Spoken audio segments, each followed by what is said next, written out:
Hello, everyone. Thank you for joining us on this wonderful, wonderful Wednesday. I'm going to lower the music a little. I think it's a little too loud. How's that? That good? Good. Okay, cool. Thank you for joining us. Today we are going to be playing Trap Chess again. Trap Chess is a version of chess where there are hidden traps in the board. The app hides the traps randomly, so you don't know where they're going to be. You are immune to the traps on your side, but the moment you cross to your opponent's side of the board, you can hit a trap and lose a piece. So what I do is I put a game code in the chat. Here is our game code. It was saying a second ago that it was having an error. Me putting it in the chat, so let's try it this way. SDB 1T6. Cool. And now anyone can join. So I'm going to go ahead and join. And if you download the app on trapchess.com, you'll be able to play a game with me. I'm going to confirm my landmines. I'll put it at 16, and I will show where my landmines are hidden. Excuse me, I got a new phone. So I'll show where my landmines are hidden. This way you can kind of see what's going on the board. And I'll make my first move for whoever wants to join. Now, if I scroll down, you'll be able to see that it shows a legend of what removes what. I did the landmines in color instead of doing the letters for the individual pieces. The reason behind that is that for some screens I was unable to see the letters, so a P would be just a little too small, and I wanted it to be an app that was inclusive to as many people as possible. So I did it this way, and the colors are based on a color palette called the Okabe Ito color palette that is great for people that have color vision deficiencies or vision deficiencies. So according to what I read, every person should be able to equally see the colors despite being, even if they're colorblind. It looks like we have our first person playing. Thank you for joining, and let's get started. I'm going to go for the center of the board right off the bat. Now, I could lose my pieces the moment I cross over to the other side onto the 5 rank. The 5 rank is where I have to start worrying about my opponent's traps because I'm playing the white pieces and my opponent's playing the black pieces. You'll notice that the pieces themselves aren't white and black. That's because it's also to match the Okabe Ito color palette, and I kept the squares white and black instead. All right, let's start moving some of my other pieces out. Okay, here comes the second knight. Okay. Let's hope there's not a landmine. Okay, good. No landmine. That's my landmine face. So, looking good, looking good. No traps yet. So, the side of the board where the king is, but the queen is not, is actually the weaker side of the board.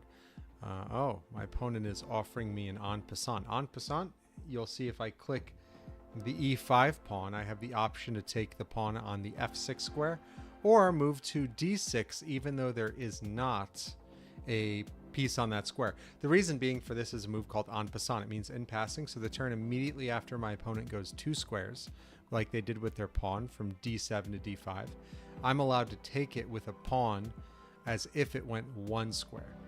If I don't do it this turn, though, I'm not allowed to do it next turn. So let's see what I... we'll just go for... I'm not going to do en passant. I think I like my pawn there. Let's reinforce my pawn. I think that's a good move. My opponent may go g6 to g5 to push me out. That's okay. I have a plan for that.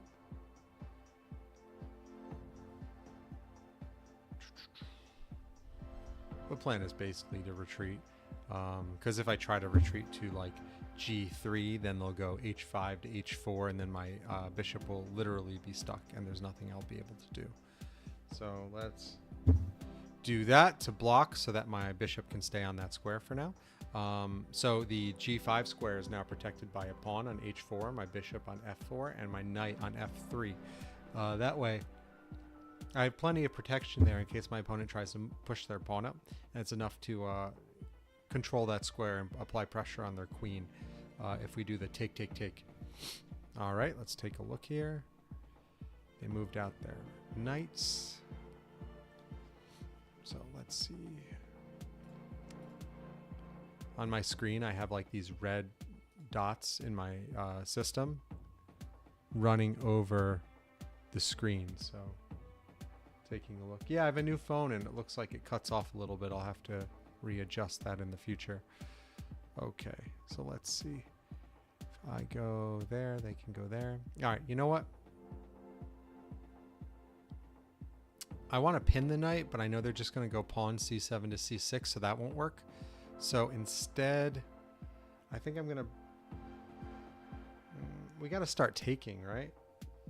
No, I'll do this. I'll threaten the pawn on g6 because it's a weak spot for my opponent. And then that is an automatic check where they would have to move their king unless they do something about it right now. And they did not. So let's punish. Hope there's no landmine. No landmine there, so I didn't lose the queen. If I hit a queen landmine there, I would have gained 1 point, but then lost 9 to a landmine. So thankfully, I didn't have to worry about that. Okay. Yep. King moves. Okay. Okay. Let's apply pressure on their queen by putting my bishop there. That will force them to defend. They'll either have to move their queen, which if they move it, my queen can come in. Yep. Or they'll have to run. They chose to offer a queen trade. I don't know if I'm going to do that.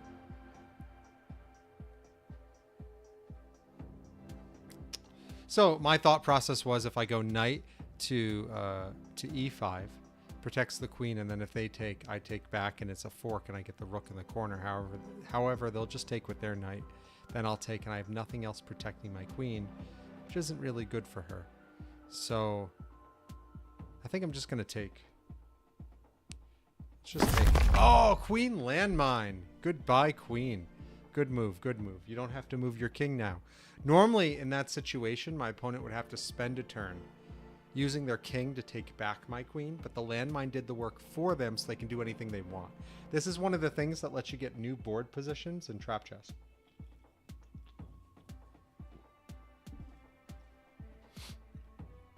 Good play. Good job utilizing the landmines on the board.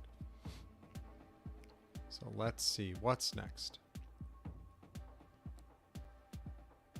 See what they're going to do, and then I have to react to that.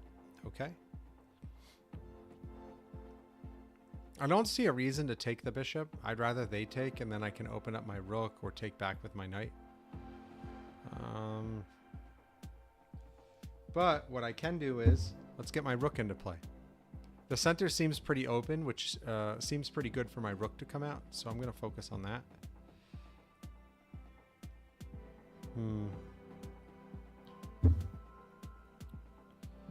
Okay. They're offering up their knight for my bishop. But my bishop can't take the knight, because if it did, my king on c1 would be in danger. So therefore, my bishop is pinned. A pin is where you can't move a piece out of the way, because a more valuable piece will be taken. So let's take a look here at what else I can do.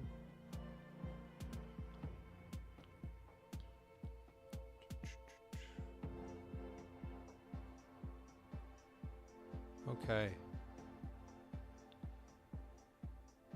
You know, we're going to take that pawn. Hope there's not a pawn landmine there. And we're safe. Cool. My opponent did not take back, which is unusual. I thought they would take back because it's a hanging pawn, but they didn't. So I'm trying to figure out why.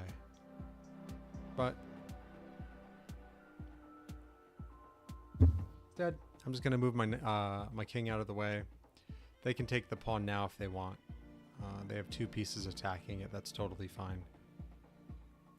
Now my bishop isn't pinned, though. That was the main thing. And now we have a fork. That's exactly what I wanted. I wanted my bishop to fork the knight on e5 after they took the pawn back, and the rook on h8. So now I'll be able to take. They take back, I take back, and I get 6 points for their 3. That was the plan there. That's why I moved my king out of the way so that my bishop could make that move, because it was originally pinned because of the location of my king.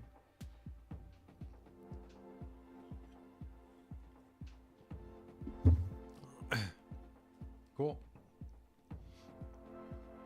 And now we go for the knight. And we take the knight back. And now we're up points for that. Cool.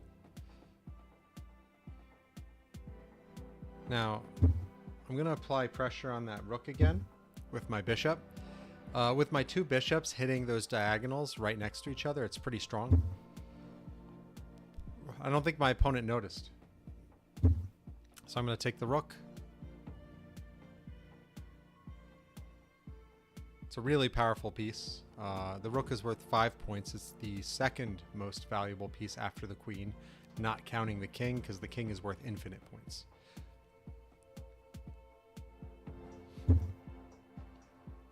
Okay.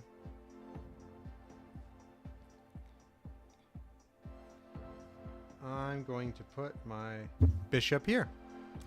I like this square. I hope it does a lot of good for me. So that square is nice. Yep. Oh, your king is your weapon of choice. I see. All right. We'll retreat. If the bishop takes my bishop, it's good for me. You shouldn't trade pieces like that, like trade points evenly when you're down in points, unless you have a plan to win, or put your opponent in an unwinnable position. So I feel pretty safe having my bishop there protected. Okay. Let's start moving my rook into the action.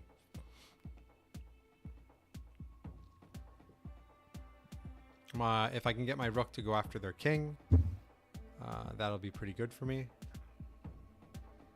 So let's start there. That was cool. My new phone has a very strong, I guess, vibration. So when I did that, the phone just like shifted off the table, or towards the edge of the table. All right. Attack, attack, attack.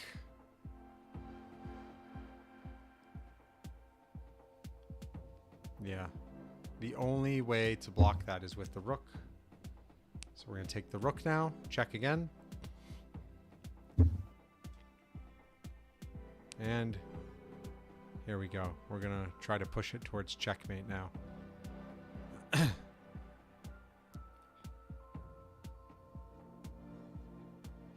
Good game. Thanks for playing. So let's take a look at all of the places the landmines were. So my opponent had another queen landmine on the f7 square. My rook, they didn't really seem to be in danger. They had their rook landmine in the a8 corner. So if my rook wasn't anywhere near there, since I castled and moved the a rook towards the center of the board. They did have some pawn landmines. So the pawn I had on h4 didn't really stand a chance of ever becoming promoted. And then there was a knight landmine. They were all on the right side. The knight landmines on h5 and g8. Thank you for playing. I'm going to throw up another code if you want to play. That's a poor choice of words. Said I'm going to throw up a code. Is that like a spy thing where you swallow a note and then you have to give it to someone? So you just, I don't know. It's pretty gross. So let me throw the code in chat. YMCVMH. Cool. Up, and someone joined. Thank you for joining. All right, we're going to start with that, and I'm going to show my landmines.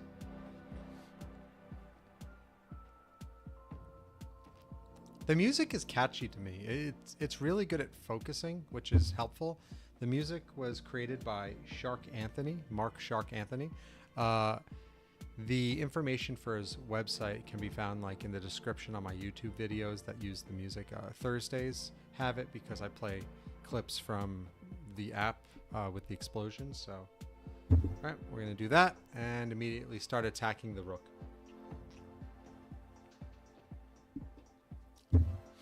Good block.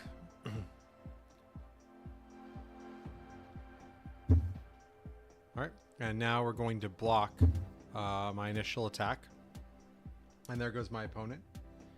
They're also attacking, so they're going for that pawn too. If their knight moves forward, I'll block it that way so it can't come closer. I can also use that pawn to protect another pawn. If I move my pawn from e2 to e4, that'll be helpful. There we go, because if they did move their knight out of the way, they were probably looking at the d5 square, which is now blocked by the pawn on e4. So that's helpful to me. I'm going to set up basically limited squares for the knight to run to.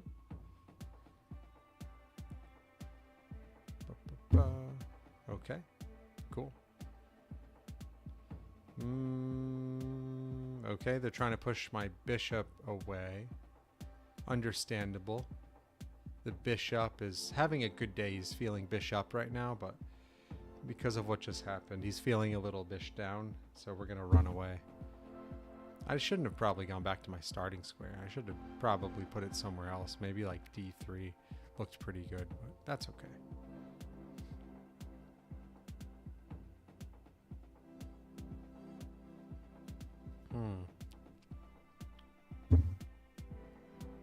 Interesting. Okay, let's kind of block that that bishop on g7 from doing anything by putting up this little pawn wall there and forcing my opponent to move their knight. Then let's attack it again. That pretty much forces my opponent to either take or to boom. And we'll put the bishop back where it belongs. That was a pawn landmine, so when they took, the landmine took out their piece. So, cool. Okay. Now I'm able to really push my pieces into good starting locations. Here, because my opponent is being so aggressive with the knight, I'm able to keep attacking the knight while having my pieces advance. And here the knight has been cornered. There's nowhere it can go without being taken. My king has 2 squares covered. It has the e3 square and the e1 square covered, so the knight is pretty much it's no longer a knight, it's a duck. It's a sitting duck, I believe the term is. So, okay. Let's take that knight. Okay, and they took my knight. Or was that my bishop? Yeah, that was my bishop. They took my bishop.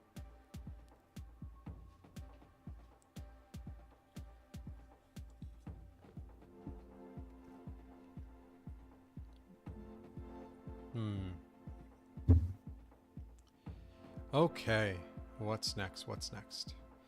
Looking for weak spots on their board to formulate a plan.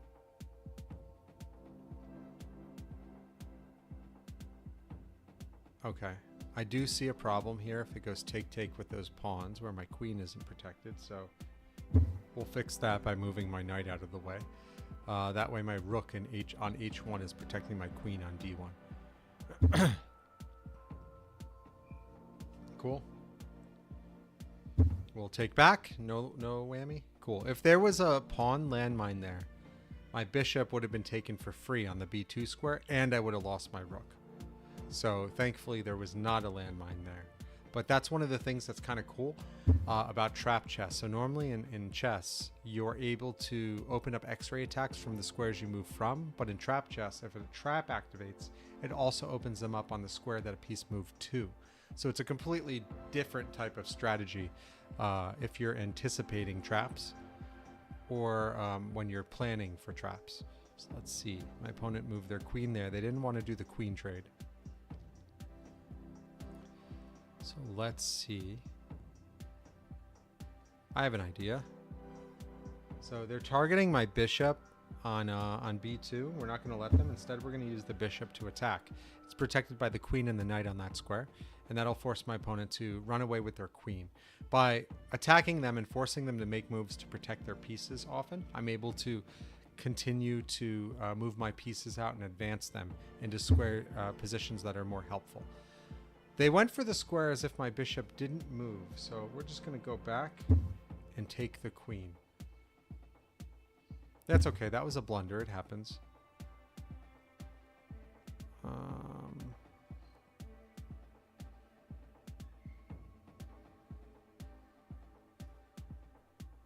We're going to take.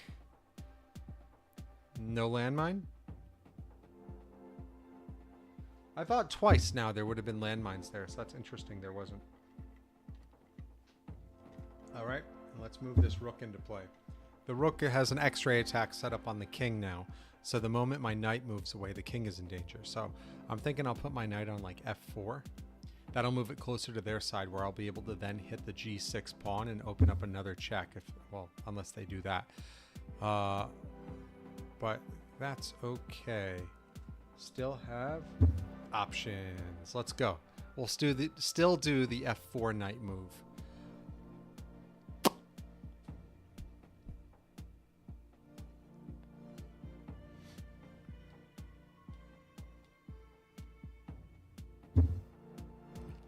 Okay, we're going to come in and take that knight. I hope there's no queen landmine. Cool. And I think it's about to be... It's looking like checkmate soon.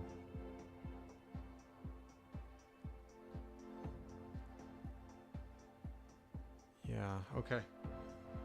Come on, rook. Let's go for it.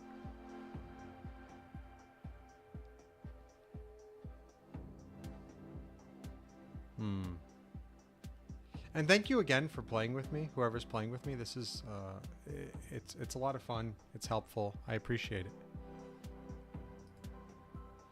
You know, I think it's so crazy. My new phone, I think, is a little bit skinnier. So the board doesn't completely cover the way it used to. I'll have to fix that later. Cool. Okay.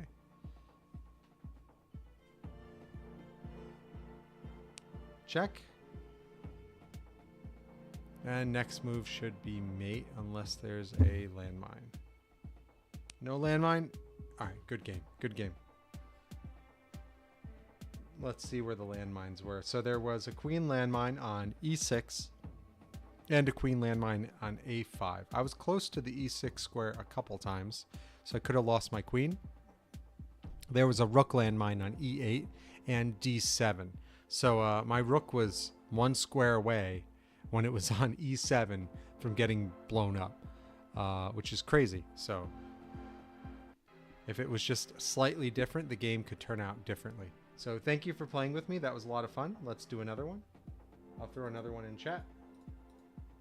So it's 5, 2, R8, and 8. Confirm. Let's show my landmines and just do the standard opening move, e2 to e4. That's the most common opening move in chess. Because it takes control of the center. It's right in the middle.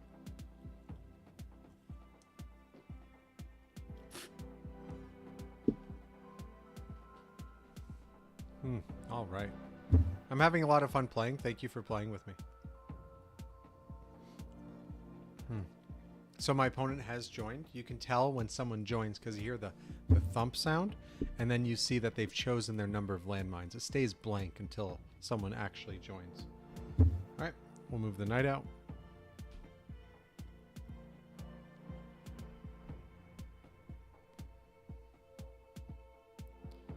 Yeah, I'm having a lot of fun playing. I haven't been playing a lot of chess myself, except when I play here, but I've been trying to play more.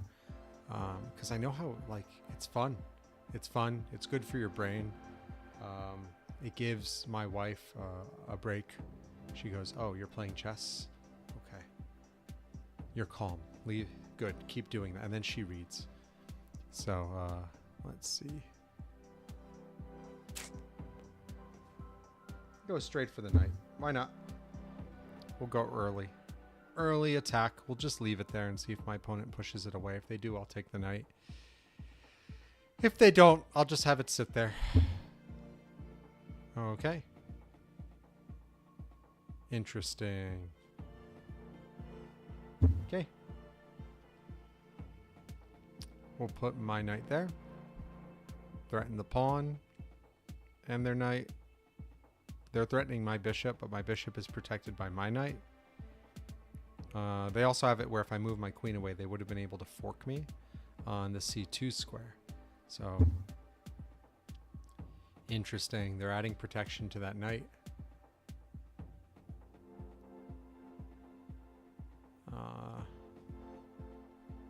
But that pawn in the back is unprotected. Oh! Knight landmine on that pawn. Great. I got 1 point. My opponent got 3 in response. Very nice job. Well played. Well played. Okay. They're pushing me away now. So I'll come back 1 square. That'll let them have the opportunity to push me away again, right? My goal is to have them overexert their pawns. So I go, I'm thinking, yeah, we'll just go all the way back. We'll go back to the starting square.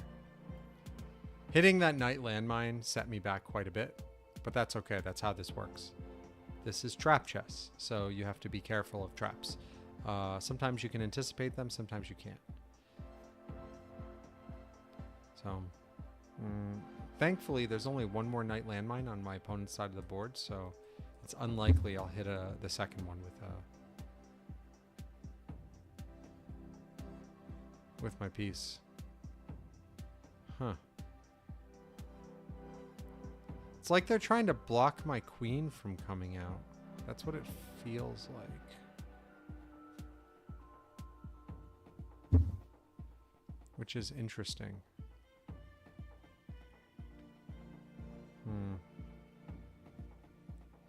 Trying to figure out what they're up to.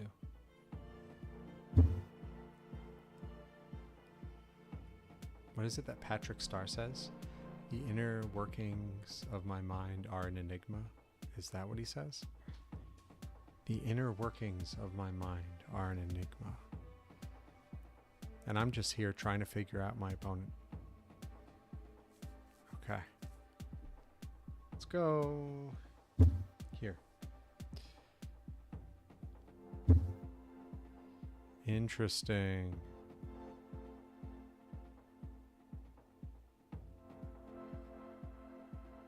That seems aggressive. Do they have... I mean, they just have a check there. Doesn't mean much. Because I see the check with the knight on f3. Doesn't do much. Alright, we're going to take there. That does open up the fork on c2 for them to do, but I'm not too concerned about that.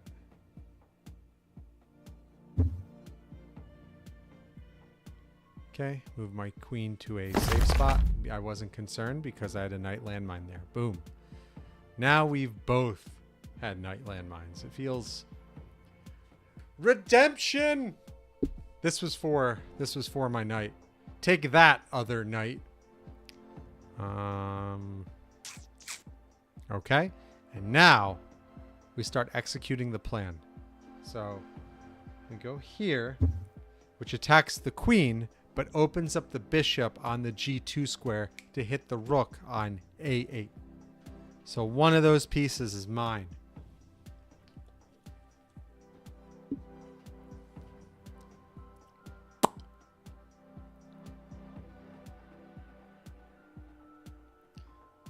Revenge.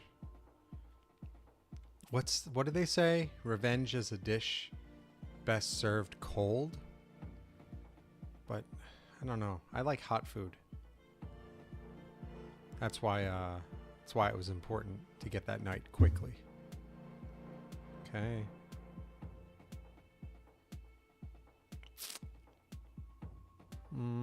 Okay. Nothing to worry about there. Go straight for the rook. I opened up that X-ray attack on purpose. Okay, I was in check. Let's just do the swap.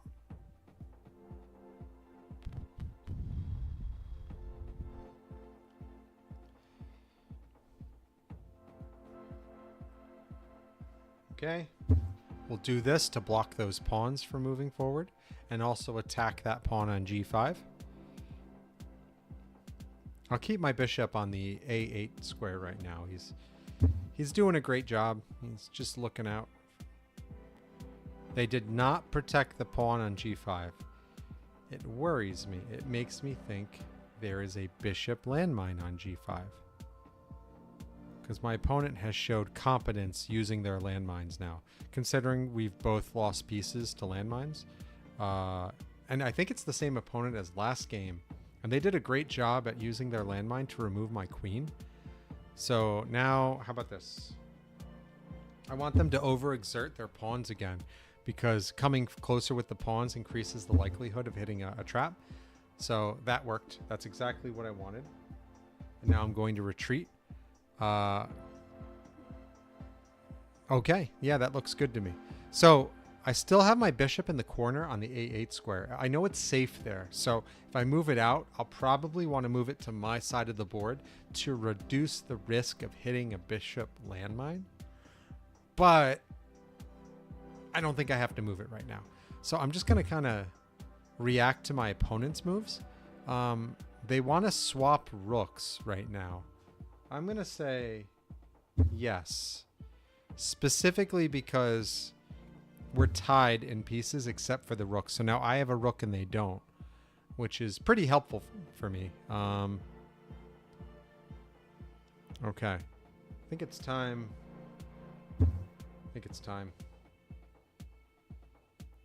Bring the king out a little. That'll open up the rook in the corner to come out. And now I have the entire H file to just go. That's the sound of someone's pants ripping. So I'm just going to rip pants all the way up the H file. Let's get a drink.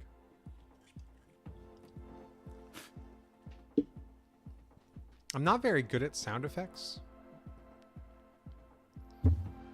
But they'll dub that over in production. No, it's just me doing things. There's no one dubbing things. Cool. Do that.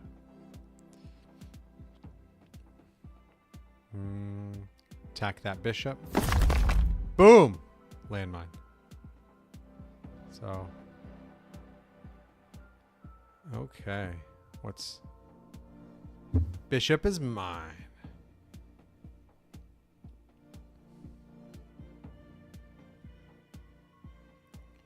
Okay, I feel pretty good. I feel like as long as I don't hit a rook landmine or something, I'll be safe. Okay.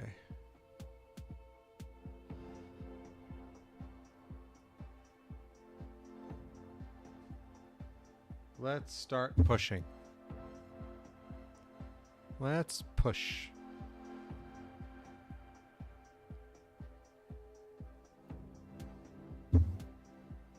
Interesting. Ah. Pawn landmine. Nice. Now we've each hit 2 landmines. Great. Okay. The knight is no longer protected. We'll go for the knight. Rook landmine. Very nice. Well done. Well done. That means I have to get a pawn across or I have to use my king. Okay. Check. Okay.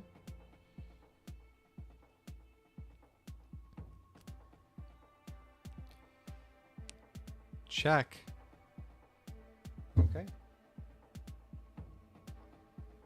Interesting.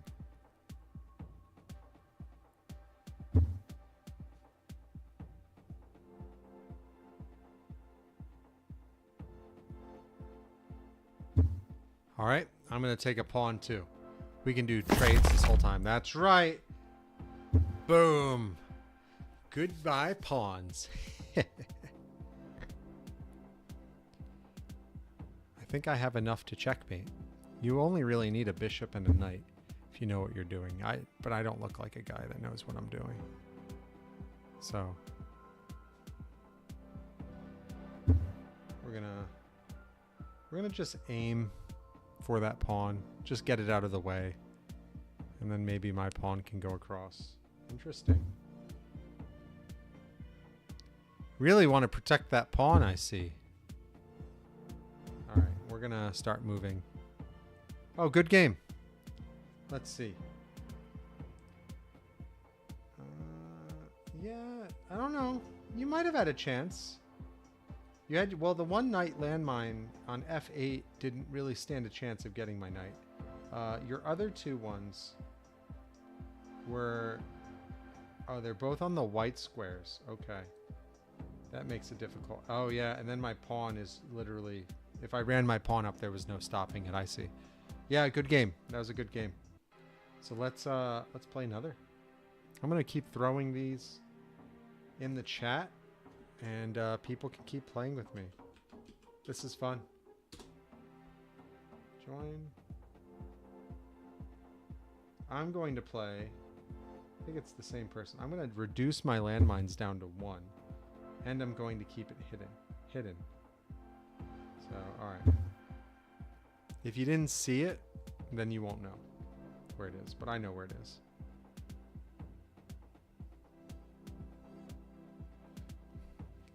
Oh, boy.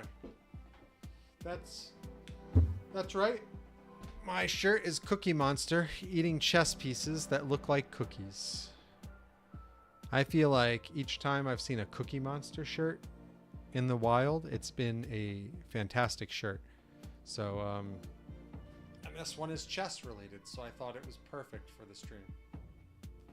I actually bought more than one. There was some sort of deal where if you bought over a certain number of shirts, they discounted all the shirts. Then I was like, oh, Cookie Monster shirt playing chess? Heck yeah. And I got a lot of them. I think I bought like 3 of them. I've worn out at least one, so I think I only have 2 left. But yeah, I have like a t-shirt thing. When I go out to a few restaurants in town, they go, oh, that's shirt guy. What do you have for us today? I'm like, oh, it's just, you know, Pac-Man as a Pokeball chasing Pokemon, you know? And then they're like, whoa. And I wear shirts like that. Oh, looks like my opponent only chose 4 landmines this game. Interesting. I reduced mine to 1. Specifically to just, I think it's the same person I'm going to be playing to make it a little, because make the games more balanced. But they chose only 4. Interesting. So if you're just tuning in, this is Trap Chess. It's a way to play chess with landmines hidden in the board, and the landmines are another way to remove an opponent's pieces.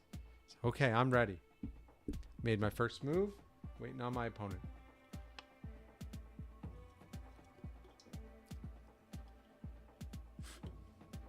All done. That means my next stop is water. Okay. I'm not falling for it. I feel like there's a bishop landmine on the b5 square and they wanted me to take it with my bishop, and I'm not going to fall for that. I'll take that one though. Ah, pawn landmine. Damn.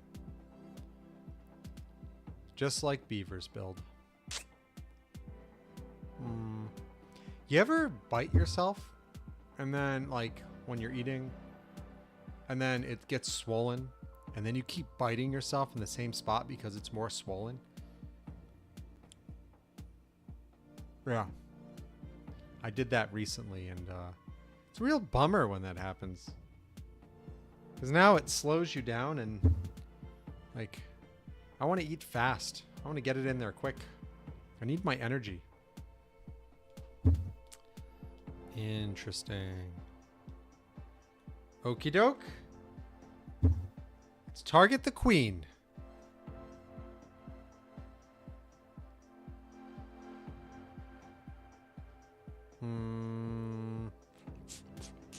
My bishop is protected by my knight, but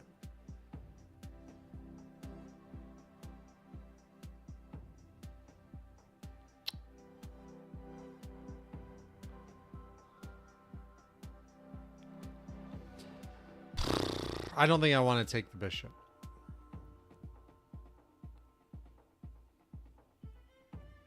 Yeah, I don't want the bishop.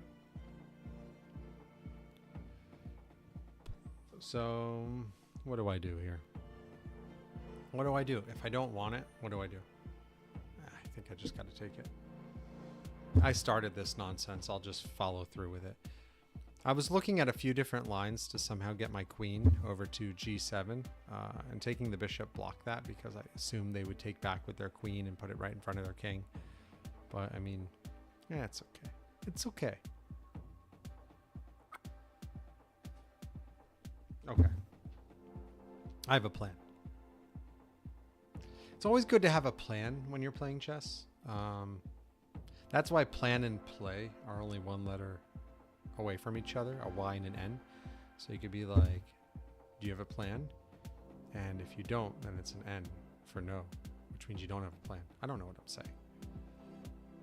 I was trying to make like some sort of joke on the letters and the words, and I really don't know where I'm going with it. Much like I don't know where I'm going with this chess game. I don't know what I'm going to do. So I'm looking here, and if I take the pawn with my bishop, they're in check. They can't take back with the rook because I take with my queen. Let's do it. Check. So it's a free pawn, essentially.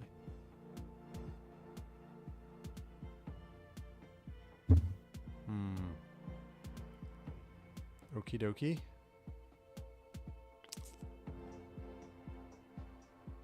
I'm going to go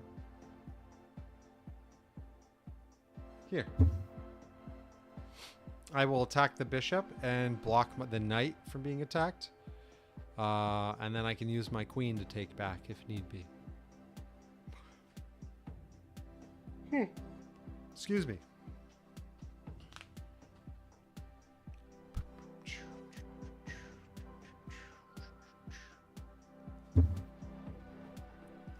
Interesting. All right, then we're just going to take out that bishop. That bishop is a problem. Forces my opponent to move their king. It's fine. They've already moved it. Okay. I'm going to bring some other friends into the mix. By friends, I mean knights. Knights are my friends. They're my buddies. Okay, let's protect against either any of the pawn moves you might make, and also open up my queen to come out on the left side this time.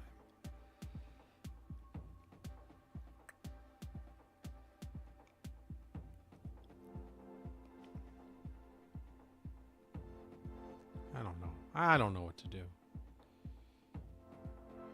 I think I'll go queen there. It gives me options, especially if my opponent decides to move some pieces.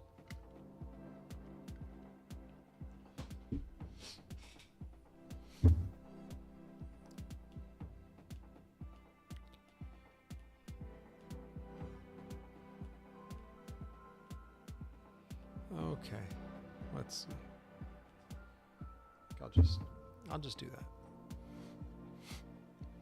I think my opponent might go to like a5 with their knight, but I just run if they do that. It's not a problem.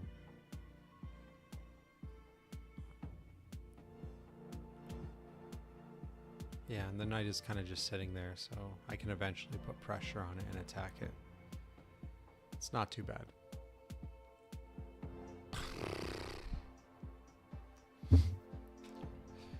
Interesting. If the other knight wasn't on f6, d5 would be a great move. Excuse me. Long day. Okay.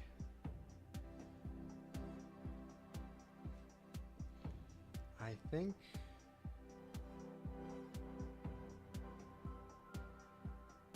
yeah.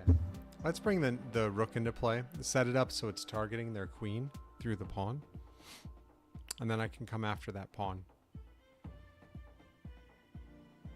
I have my other rook in the corner on h1 protecting it, so.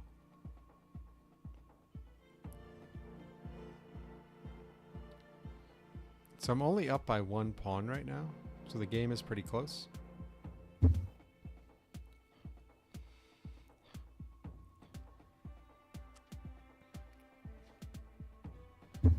Okay, still good.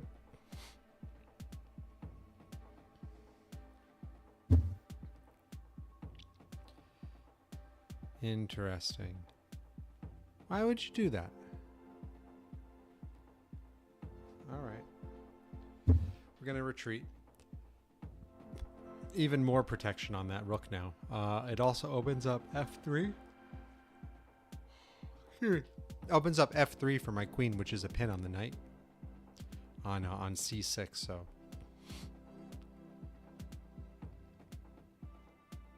That pawn on e5 still can't take. Which is nice.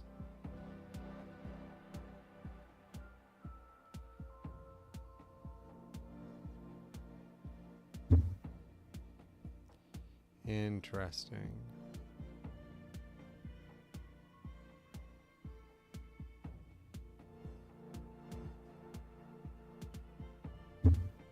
We're going to keep pushing.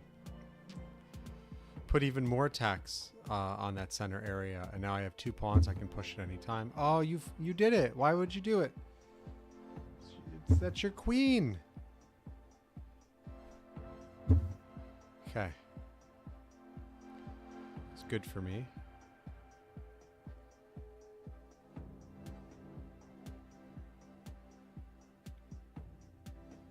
Okay. Do this.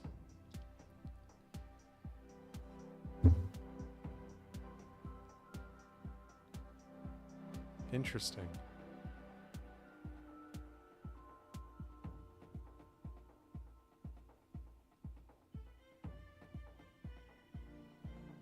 Interesting. Okay. Let's protect that square a little bit more.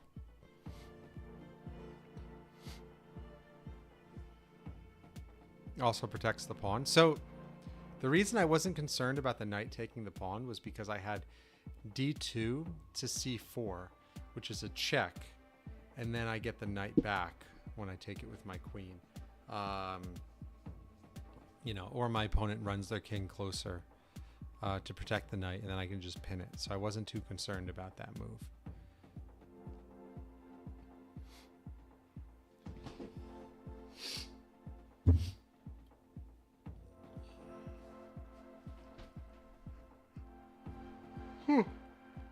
Excuse me.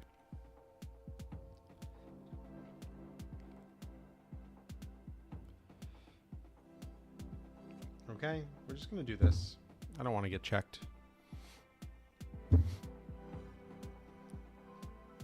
That was such a fast move.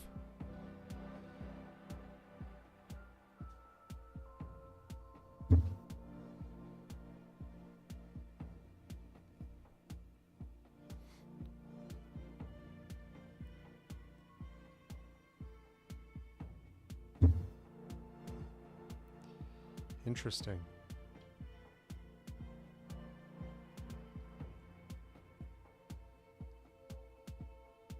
Don't understand, but my opponent is being pretty aggressive here.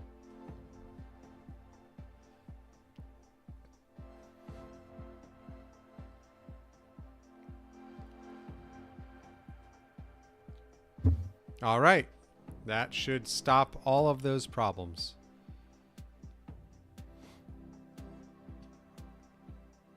Now I don't have to worry about the rook coming down. We're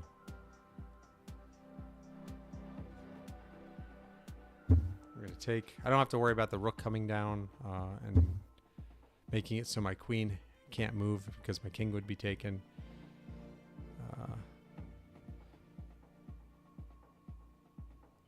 All right, let's do this.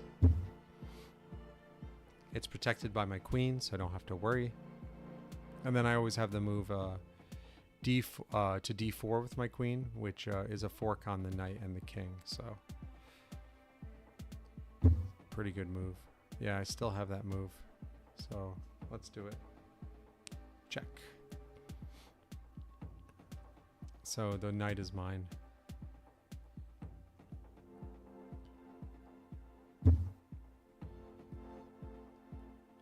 Let me look for checkmate real quick, because I do have a7 as an option. That forces them Probably in an area they don't want to be in. Nah, it's safer to take the knight at this stage. Go with the fork. Because now I have a queen and a rook. And a knight to their 2 rooks.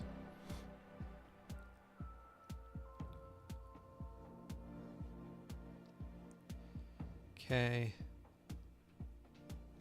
Looking for more forks to kind of take care of that rook. And I do see this, so we're going to go with that. I think that's a pretty solid move right there.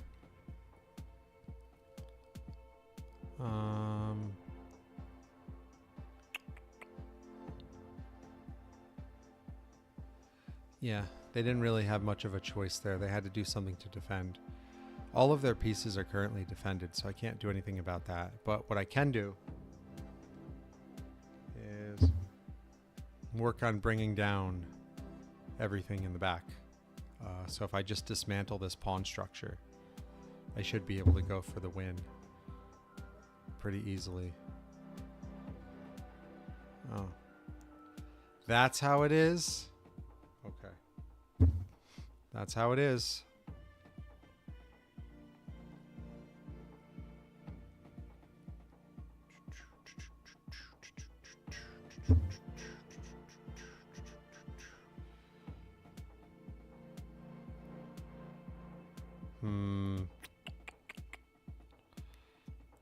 Nah, that's okay. I'll just protect it. So the next move is a check, which brings my knight and my queen together. A knight-queen combo is pretty powerful. Makes it pretty easy to go for checkmate. So I think this is going to be game. There's definitely a mate on its way. Let's see.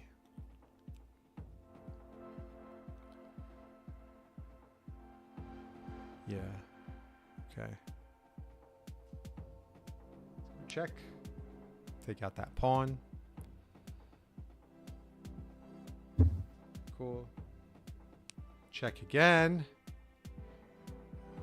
It's the wrong move. It's checkmate. So, yep, that's the wrong move. Good game. So let's see where the queen landmines were. Let's see. Oh, right. There were only 3 left. So there was the rook landmine on g6, the bishop landmine on b5, and the pawn landmine on f8, which was pretty much not going to do anything. Good game. Good game. I'll put another code in the chat. SYFZ9. Boom.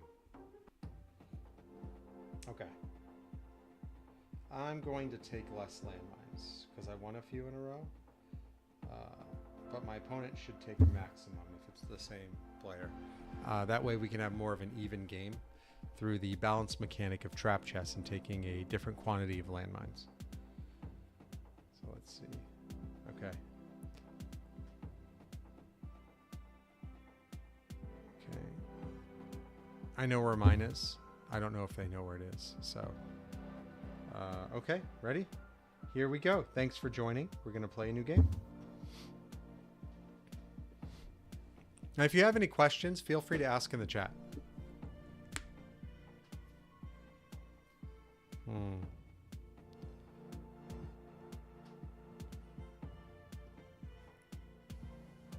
So right behind, right here, I'm looking, I have my camera, and then right behind it, I have like one of those ring lights.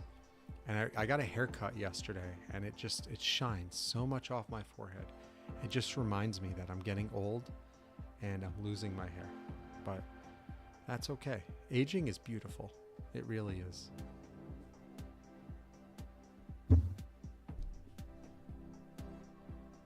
Cool.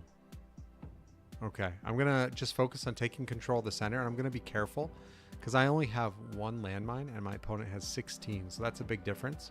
So I have to play much more carefully. I'm going to focus on not going to their side of the board as much. That introduces risk, and I don't want to take it unless I have to, or I think it's the benefit outweighs the risk. So this may be a more defensive game for me, where I set things up and I kind of strike all at once. That's how I'm going to try to play it, but you never know. I have to react to my opponent as well.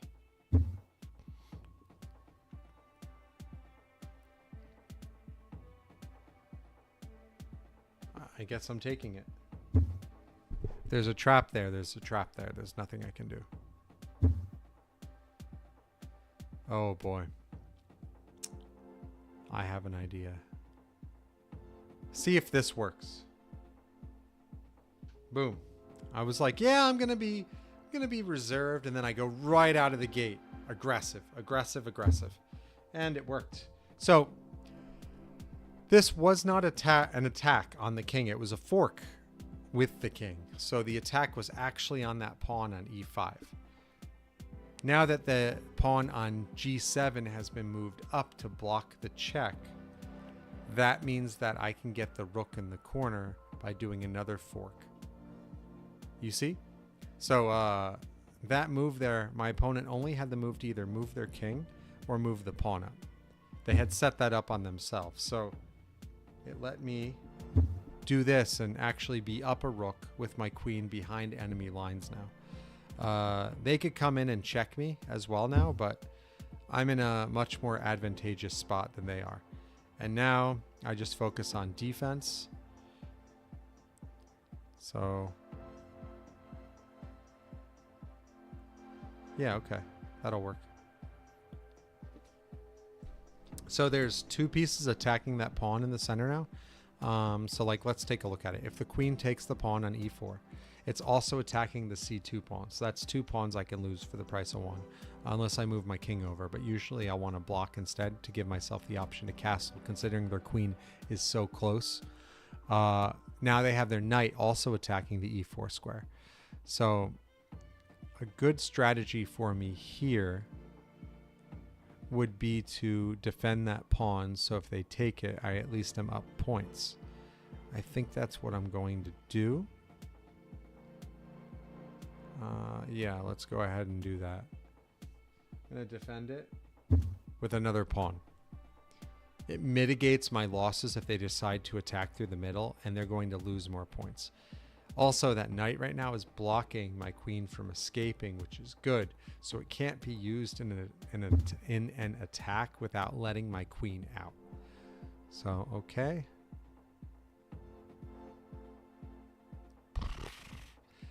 I mean, I'm seeing bishop to h6, and then when that queen's out of the way, that's mate. That's a possibility I'm seeing right now. I think it's better to protect that pawn. Yeah, I think it's better to protect it, so I'm going to protect that pawn. The knight on the h5 square isn't helpful to my opponent. It's on the side of the board, so it has less squares to move to, and I mean the squares left over are like its original spot. G7, which just, it still blocks my queen in, but it was blocked in when it was on f6. It could go to f4, but that's I could attack with my bishop on that square. And then if they go to like g3, I just take it with the pawn. So the knight on the edge is actually pretty weak right now. It's not the best spot to have that knight. Let's see what else I can do. I'm just going to focus on protecting that pawn in the middle. Don't give my opponent a chance to break through. Okay, if that was the plan, we're taking it. Get that out of here. We don't need that knight here. Is that a bruise? Yeah, look at that. It's a bruise. It's from all the beatings I took learning how to play chess. That's where those bruises come from. Let's see. Okay. Let's start moving towards doing attacks. So I think this is a really great attack. It's attacking the queen on the e7 square, so it has to be addressed. It's also giving the possibility for a fork on c7. My opponent has successfully blocked against that by protecting the square, but their queen isn't protected. So unless e5 is a safety square with a queen landmine, I just got their queen for free. I did. So, and that's a check. Okay, and good game. Checkmate. That was a good game. Let's take a look. I was so close to hitting a queen landmine. After I took the rook in the corner, my opponent moved their knight off of g8 to f6. Now, if my opponent had kept their knight there and left it undefended, I probably would have taken it and I would have lost my queen to a queen landmine. So the cool part about that is if my opponent had set something up where it was like an attack, where I had to make a move to defend against the attack, I wouldn't have been able to, because I would have been taking the knight, lost my queen, and then they could have gone boom and attacked again and cost me more pieces. But in this situation, they moved the knight. I was trying to be extra cautious, but once you get a queen behind enemy lines, you kind of just keep attacking. There was also on f6 was the other queen landmine, which was protected when they moved their knight there by their queen, so I couldn't break out by taking it. Interesting. All right, let's generate a new code and play again. I'll put the code in the chat. Thank you for playing with me. All right.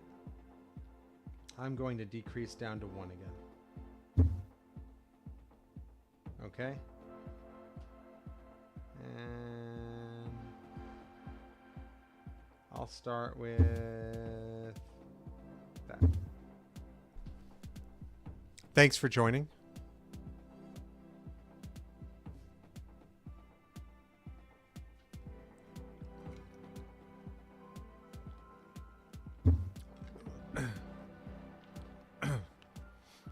Okay.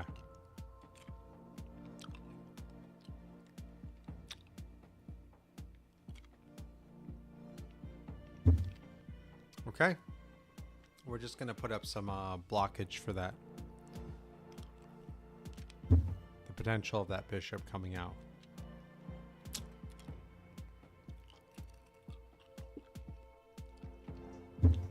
We're just going to keep doing that. Block those dark colored squares. Let's get our bishop out so it's attacking that big diagonal. The moment my opponent moves their bishop from c8, I can go into b7 and hope to secure that rook.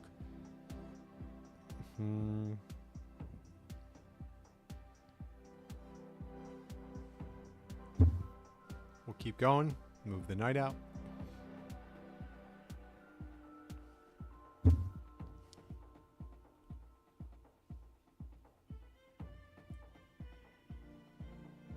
Okay. We're gonna pin the knight so it can't run.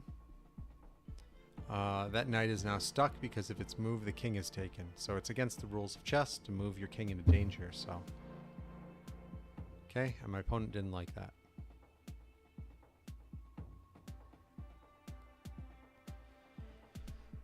I'm debating knight to b5.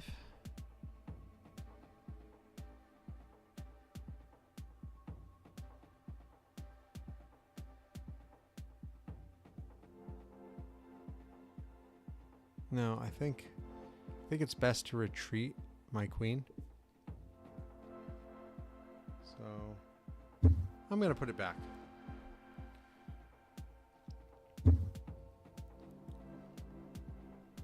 All right, and then we'll do that to open up my queen to come out on that side. It also blocks the knight from coming down to the d4 square. Interesting, early castling. Okay, bring out the second knight.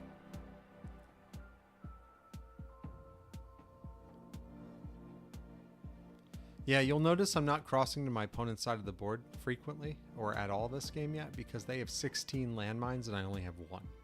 That's a big difference. I have to be careful because half of their board, half of their side of the board is booby trapped. So, oh, you don't want me to move my knight anywhere? It's not nice. That's not knights. Okay, let's see. I don't want to move the d2 pawn. They have to d4. There's way too many attacks. They got 2 pawns and a knight attacking it, and I only have a knight and a queen and a pawn. Well, let's see. Go there.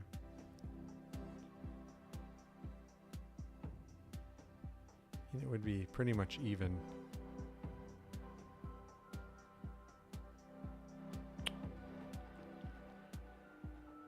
You know what? Our attack is on this side. That's where the king is.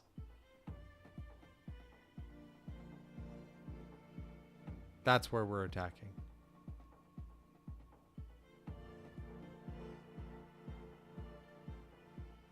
Perfect. Interesting. So that doesn't really hit any key squares. So we're going to do that. Apply some pressure on that knight. And also if it moves out of the way, we have the option on that pawn on h7. I can put my queen. Okay, I was thinking of putting my queen on c2 to back up that bishop, but looks like it's not needed. However, no landmine. Yes, okay. Let's try to destroy some of that defense now that that pawn came out. I can move my pawn up to attack it. I have my rook protecting in the back, which is really great to bring the rook in and have it lined up with my bishop on e4 onto that h7 pawn.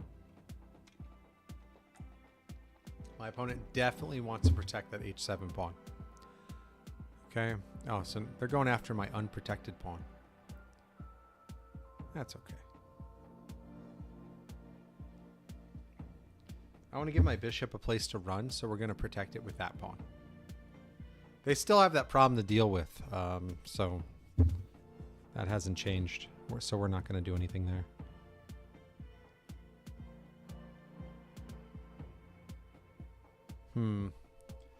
Trying to figure out the best way. This is a good game so far. Board looks a little cramped. They don't want to take my pawn on h5 for good reason. They want me to take. They probably have a landmine there. They do. That opens up the G file. Okay. Okay.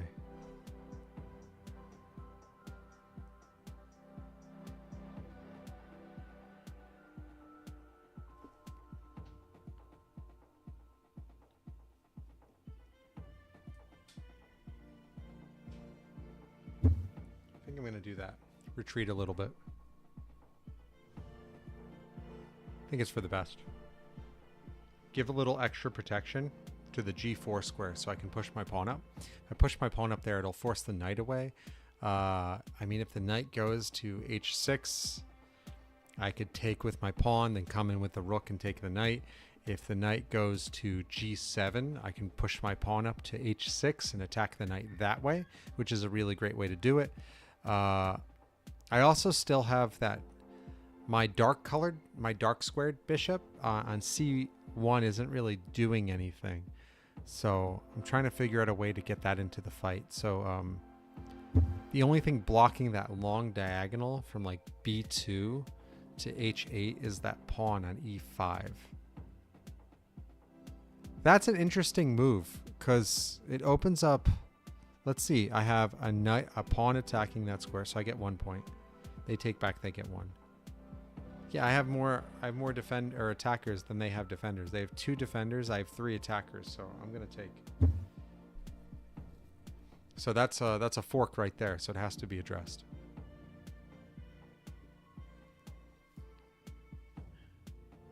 That was definitely a blunder by my opponent. Doing that right there is giving me an advantage for sure. I'm gonna take with the knight. I like the idea of taking with the knight there instead of the bishop, because the bishop is still protecting and adding protection to the h5 square, and it's going to be adding protection to the g4 square when I push that pawn. Okay. Oh no, that was not a good move for you. No. So you opened up a fork. So I'm going to go for the fork and take the queen. The only thing preventing that fork was actually the bishop on e7. And when it was moved, it opened up the fork immediately, which made it so that I can fork, go for the queen. And now I'm also attacking the rook on f8. Everything's falling apart. Ugh. Everything. We were doing great. And then it just fell apart. And somehow I have not hit a single landmine, and my opponent has 16 hidden traps in their side of the board, and I only have 1. So So this is insane. Good game. Okay, so the cool part is I have my knight right now blocking the f6 square. So if I push up my pawn and do the check, well, they have their knight and the king both. I can't do that. But if I did that, the king couldn't escape. So what I'm going to do here is, I think that knight is toast. So let me see if I can just gather a little bit from the ashes of the knight. I mean, the knight took the queen, so it's fine, but I can still do a little bit more damage, I think, or maybe plan something. So, okay. I know what I want to do. I'm going to go here. I'm doing that specifically so that they have to take with the bishop, and it takes the bishop off of the e5 square. Because that e5 square, I can now put a tension on it because the king is on that diagonal. Yeah, okay. My plans are coming together. So, yep. Then we put the attention on that e5 square with the bishop. Yep. Okay. They moved back. They immediately were like, no, no, no. I want to protect this. That's okay. Now let's push that knight away. When that knight moves out of the way, I'll be able to push onto h6, which checks the king, and the king has to run. If the king comes forward, I can keep it going. Oh, they didn't do anything there. So, okay. We're taking that knight. And there's a landmine. First landmine of the game is a bomb pawn on the f5 square. Takes back my pawn after it hits the knight. Okay. Let's see what else we can do here. If you're just joining and you have any questions, feel free to ask in chat. This is trap chess. There are traps hidden on the board that can remove pieces if you step on it. I know where mine is. I have one trap. I know exactly where it is. I'll show it, actually. It's a queen landmine on c2. It won't do anything for me now because my opponent doesn't have their queen anymore, but I'll show it. My opponent has 15 traps on their board. The only one that's activated is for pawns so far. So let's see what else I can do here. Interesting. Okay. Let's bring our knight into play. That knight is going to be helpful. Now it's protecting the h5 square as well. So if the pawn takes, my rook can come in. It was also protected by the bishop, though. Okay. I don't see a reason why I shouldn't take that. So I'm going to take it with the knight. That way it targets, it's a fork on the bishop on d6 and the pawn on f6. Okay. I'm going to do this. I got to take that. There's no way around it. I was hoping to really just like have a way around it, but there wasn't. Okay, now let's bring this rook in. So now I got that entire C file controlled by my rook, which is really great. Oh snap. I was not paying attention. That is a fork. I am going to lose that rook. That's okay. So I'm going to go there with my king. That guarantees that knight can't check me again, but that knight is definitely going to take the rook. It's an increase in points. It's okay. I don't mind. So when it takes there, I'll be able to take back with the queen. Cool. And I still control that. My opponent might move their rook from like a8 to c8 to push my queen away, but I do have a plan. I have so many plans, so I don't have to really worry here. Okay, they don't like my knight. They want to push my knight away. My knight is my friend. I'm not going to let you take my knight. So we're going to go... We'll go here. Why not? I can always protect it. Yep, there it comes. Cool, cool, cool, cool. That's okay. Protect my queen by moving it out of the way. If the rooks were stacked and they brought the rook down, it would be more of a problem, but they're not stacked right now. So that's okay. That knight is protected by my queen. No problems there. I think it's about time I do this. Check.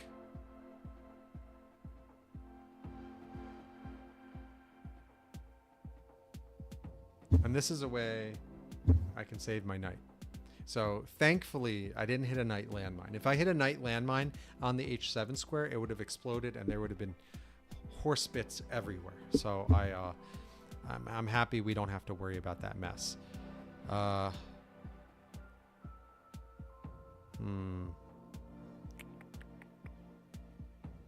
mean, I can just take it, right? Is there a landmine? There's a landmine. You tricked me. Okay, good. No landmine. Cool. So if you're just joining, you can download the app at trapchest.com and play with me. After this game is over, I'll be putting a code in the chat, and you can enter the code and hit join game, and you'll be able to play a game with me live. Check. Checkmate. Good game. So let's take a look at where the landmines were hidden. So there was a queen landmine on h7, which is crazy because I was on h8. I was 1 square away from losing my queen. The other queen landmine was on d6, so I wasn't really in danger of that. And then the rook and all the other ones were on the other side. So a piece of advice that might have helped my opponent. They castled on king's side. So they castled from like e8 to g8 early on. But the majority of their landmines were actually on the other side. So if they had done a queen side castling, they would have had more protection because I would have had to go through those pieces to try to get to their king, which increases the chance of an activation, thus having me lose pieces while going for the checkmate. So you can see that right here. They're all on like A file, B file, C file, and D file. So okay, I'm gonna go ahead and throw another code in the chat. We got ZJXRG7. Boom. And I'm going to join. So I'm going to take 1 landmine again. I will increase it when I lose. Each time I lose, I'll take 1 extra landmine. So cool. I know what my landmine is and where it is. And I'm going to make the first move. So feel free to join and play another game. Thanks for playing. That was a lot of fun.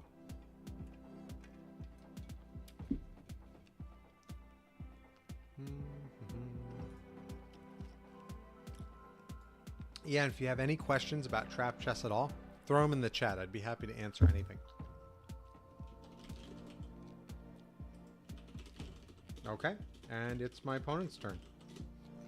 You can tell someone joined because there's a landmine count in their bar now where it says landmine 16, so they took the maximum number. Normally, I might just move my pawn forward. You know, let's do what I would do normally and hope there's not a landmine. Cool. Sometimes you'll hit a pawn landmine there, and then you're just left open with this gap in front of your king. So your E file is just completely open. Someone could throw whatever they want there that goes forward or forward, which is their queen or rook, and you're in check. So it was risky to actually move forward to attack the knight, but it was worth it. It worked out. So let's keep the attacks going. So if I keep applying pressure on my opponent and attacking their knight, they have to keep spending turns saving the knight, which lets me advance and develop my pieces to do more later.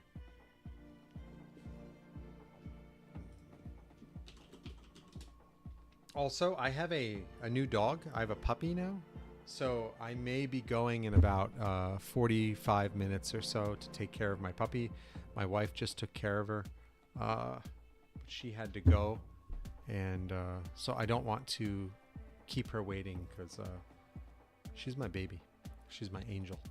And she's super hyper. I love her. I love her. I've only had her about a week. It's a little over a week now. It's like 9 days. But she's already wriggled her way in my heart. And she does a lot of wriggling. Like a lot of wriggling. So, cool. Let's see. I know the e5 square is safe for pawns because I have a pawn there and it didn't activate anything. I didn't lose it. So I'm thinking of just keeping up with pawns there. So let's do that. I'll protect it with a pawn because I know if I take, my pawn will be safe.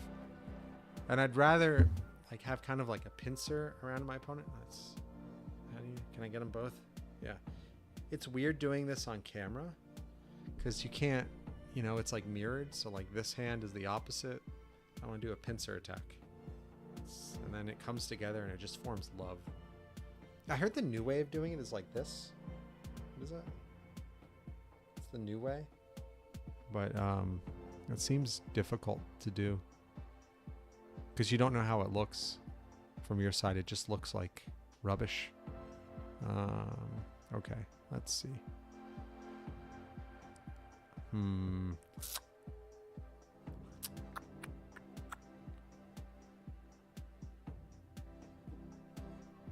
More protection.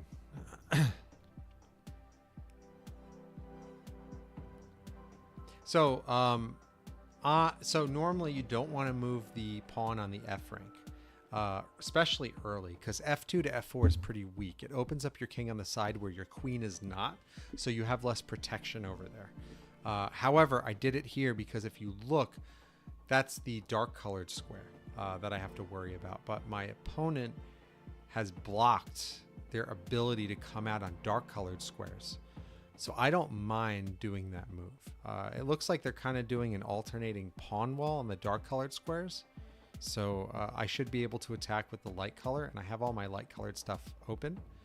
So that's really helpful for me. Let's see. I have a plan. We're gonna do night out. Not to be confused with whiteout, which is to remove mistakes, like from using a pen on paper. That's a night out. It's more of a something that girls do. They do like a girls' night out. That's the difference between them. Okay, that pawn was moved up. Why? Okay. I mean, it does protect because I had the option. I was thinking of doing c4 to c5 to attack my opponent's knight. And then the d5 square was open, which was blocked by my knight. That was like what I was looking for. And then if they would have been forced to go to d7, which blocks their bishop, blocks their queen. It's not the best thing, but they blocked it and gave their knight somewhere to run now if I do decide to push that way. Okay, let's do more knights. Bring out more knights. There is the ability for my opponent to pin my knight if they went to g4 with their bishop, but I don't really see that as much of a threat in this situation.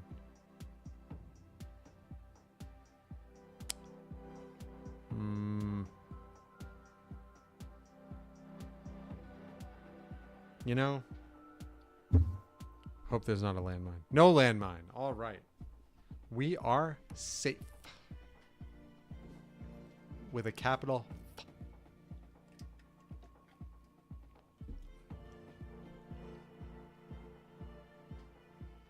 Let's see. Okay. This is where the aggression comes in.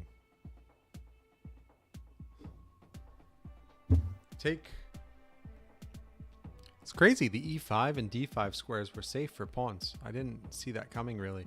It makes it easier for me because I can kind of have like a stranglehold there, and the pawns are hitting so many squares when they're there. But I think I'm kind of running out of pawns to do that with. There's the block. If that's how we're gonna play, no landmine. Cool. Now the king is trapped. The king cannot escape now because that pawn is doing work. That pawn on e6 is blocking the d7 and f7 squares as squares the king can run to. It's also blocking pieces from coming out. Like the knight on b8 can't go to d7. The queen can't go to d7. Your girlfriend can't go to d7. It's dangerous. Your boyfriend can't go to d7. Everyone is blocked from going to d7. It's magical. All right, let's threaten checkmate.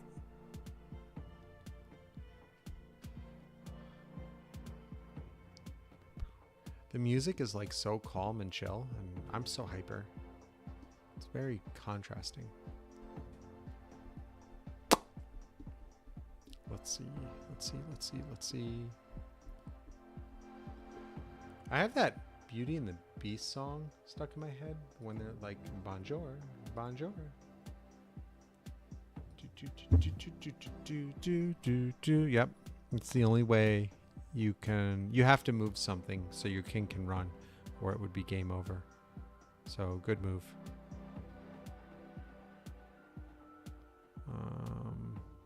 The queen is like trapped. You see that? The queen has almost nowhere she can go. My opponent is in a bad spot there with their queen. I'm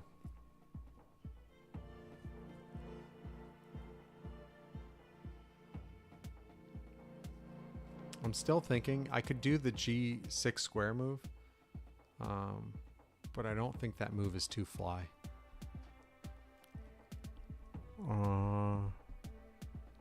Okay. I have an idea. I've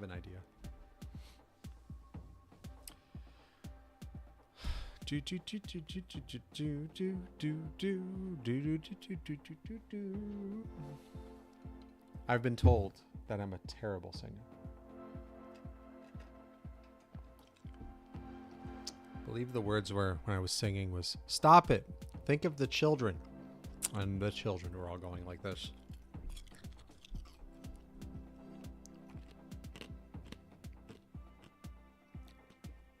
Okay. No night landmine, please. Good. Thank you. So now I'm attacking the queen on c7. I'm really eliminating a lot of the safe squares because, like, for instance, d8 looks like a safe square for the queen, but it's not, because d8 is a checkmate waiting to happen. The moment the queen goes to d8, it blocks the king from being able to escape.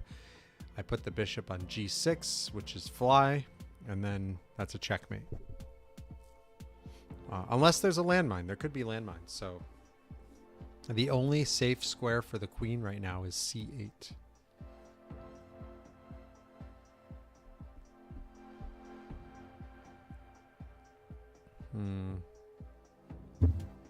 Yeah. Yep.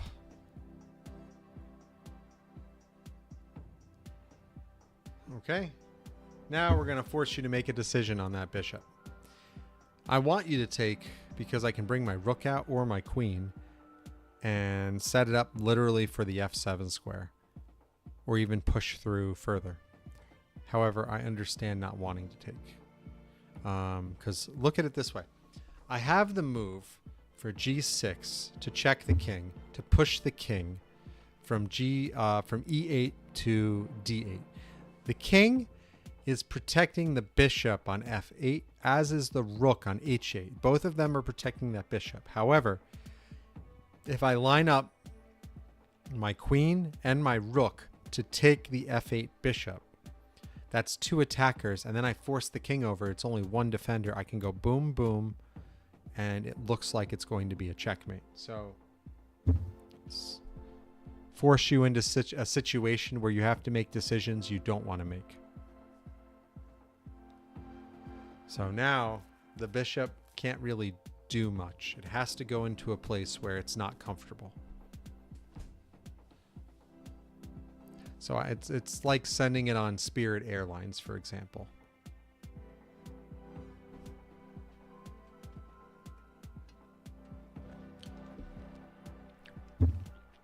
Too soon for a Spirit Airlines joke? All right, I'm taking that bishop. I actually probably... No, I didn't really like any of the moves you had for the bishop at that point. So... Okay, I'm going to ignore that.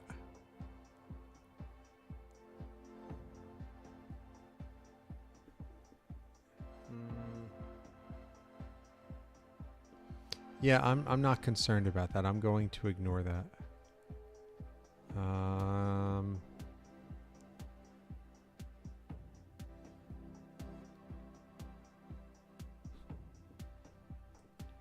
We're going to push forward with the plan.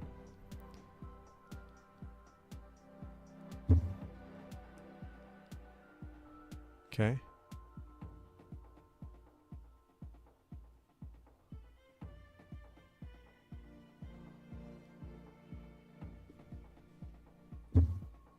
Do that.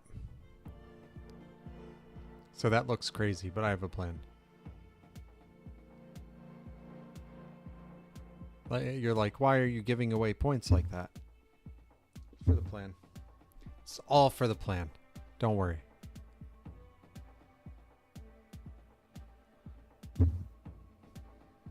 Oh, okay. Protecting the bishop. Ah, oh, bishop landmine. Well played, well played. That hurt.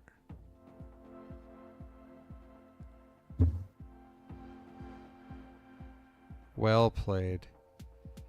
That landmine hurt.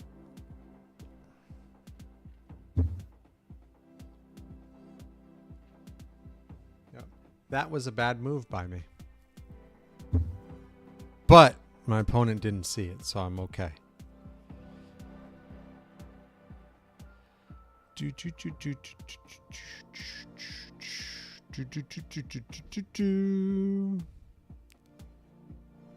Okay. We're going to do this. Now, I have a lot of protection on that F7 square, so I'm not too concerned.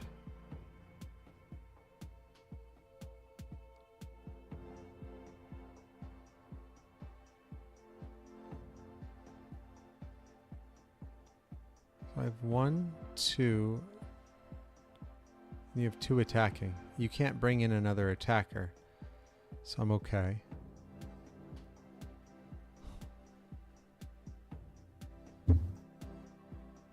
Gonna do that.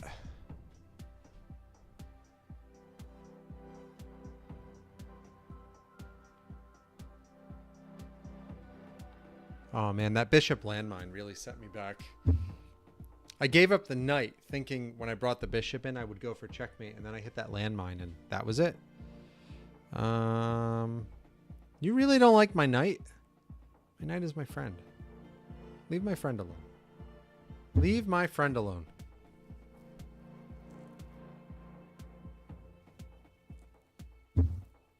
Oh, okay.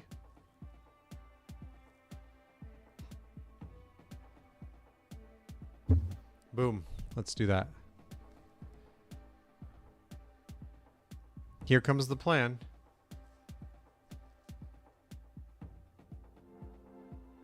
Come on. No whammy. If I hit a landmine, that's it. All my plans are dead. And then I have to play with 2 landmines. All right. Here.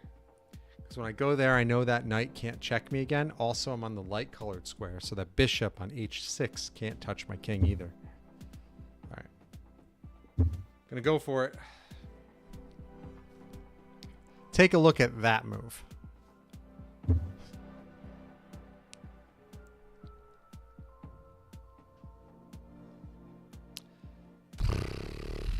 One way. There's 3 ways to get out of check.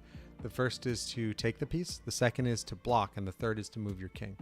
Right now, nothing can take, and the king is stuck. It can't move anywhere because of the 2 squares would be c7, which is protected by the knight, and d7, which is protected by the pawn. So you have to block and checkmate. Good game. I thought there might be another landmine there, and that would have gotten me, but that was a great game.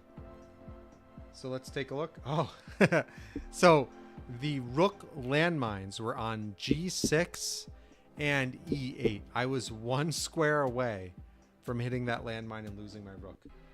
Good game. That was a great game. I'm going to generate another code, put in the chat. If you'd like to play with me, you can download the app on trapchess.com for Android or iPhone. I'm going to take 1 landmine. You can take, and then whoever wants to play can take 16, and we'll play.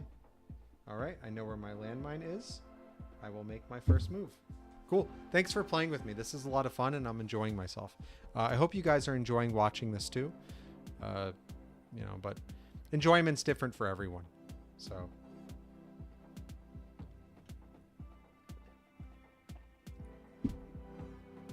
For instance, I really enjoy eating. But I don't think my wife enjoys cooking that much food for me, you know. I do have to say her best dish is her lamb. She makes really good lamb. And there has been instances of people saying, look, my birthday's coming up. Don't get me a present. I just want your wife's lamb. And I was like, fantastic. And then we feasted. Okay. So I know where my landmine is. I know what it is, but I don't know where any of my opponents are. So we're just going to play regular chess. And then occasionally, if something looks a little unusual, I might not move forward with the best move in chess that I see because I don't want to lose a piece to a landmine. So we're just going to keep going, just making our normal moves, you know, having fun. So last game it was unusual because I pushed the pawns up early. All right, we'll do that. If you want to do your bishop thing, you can do your bishop thing. I'm going to put my bishop on b2. Okay. You can take if you want. It's okay. So now... All right. We'll take. Taking that one. If you're going to give me a chance, I'm taking that one. You give me a choice, I'm going to choose. Okay? We'll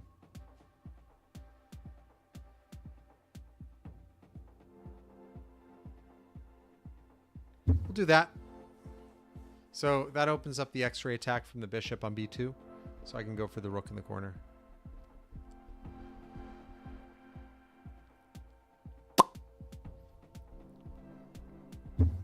Really? Giving up the rook, okay? I will gladly accept the rook. It's worth 5 points, which is a lot.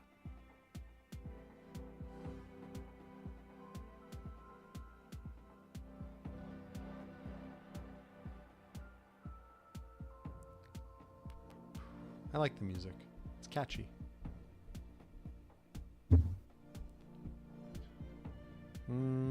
Okay.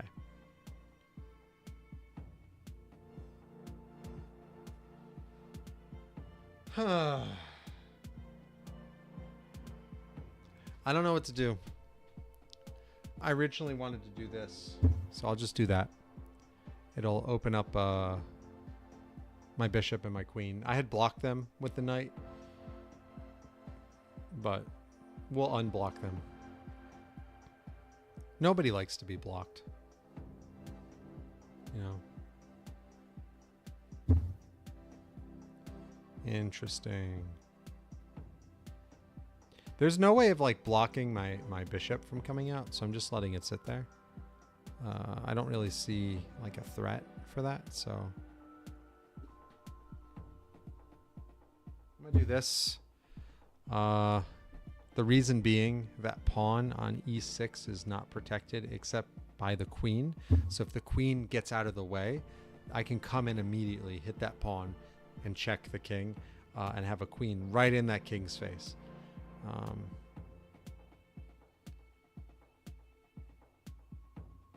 That's having a queen in the king's face is actually how you make princes and princesses.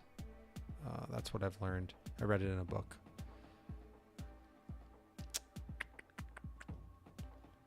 Okay. I'm going to castle. I see the possibility of my opponent going b5, b4, and attacking my knight, but I always have b1 and b4 as options, so I don't know why. Well, why are you doing this? Why? I think this is a good time to bring my bishop back and just apply some pressure on that knight so it doesn't just sit there. They're forced to make a move with it. Remember that knights switch the color that they're on every time they move. So my bishop can attack it now, but once it moves again, it won't be able to attack it. Okay. You're protecting it. Okay. But now that my bishop is there, I have a key spot. I can put my knight. Thankfully, that doesn't have a knight landmine. And that spot is great because my knight is... They can't push it away with pawns. It's protected by my bishop and my queen. My queen has an X-ray attack through that knight and pawn and queen to their king. So when their queen gets out of the way, I can move the knight, go for that pawn if I want.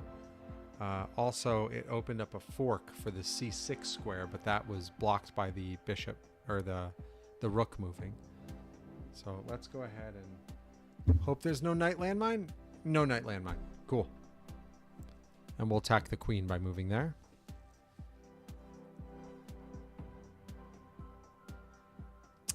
If that pawn is no longer guarded on e6, I'll be able to push my queen there immediately. Oh, my opponent went for a check. Okay. But moving the king to the side, I'm completely safe now. There's nothing else they can do. I have my pawn on b3 blocking their knight from getting close, because the knight-queen combo is a very powerful combo. Just picture, it's a queen riding a horse. That's strong.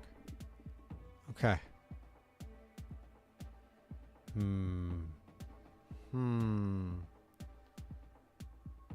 Check.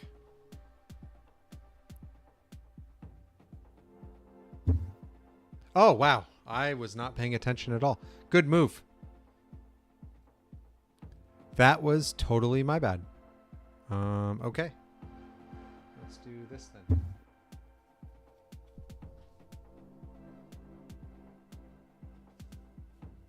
That was a terrible move by me, but that's okay. That's chess. Okay. We got lots of moves we can make.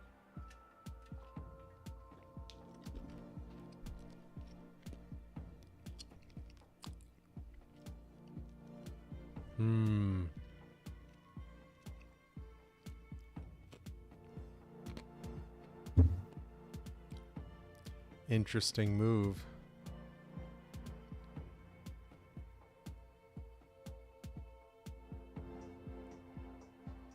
See, now I have to think. So I set up something cool. I'm going to go forward with that. So it's a check by the bishop on b5. So they have to save their king. But then I can get the rook on b7 the moment the king is out of danger. The moment they move their king.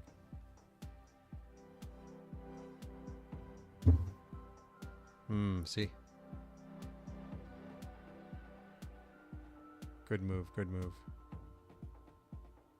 So I don't see a reason to not take it. Just figure this out. I'm just looking because they have their queen and their bishop really close to my king and that pawn. So I'm trying to see if there's any situations I should be afraid of here.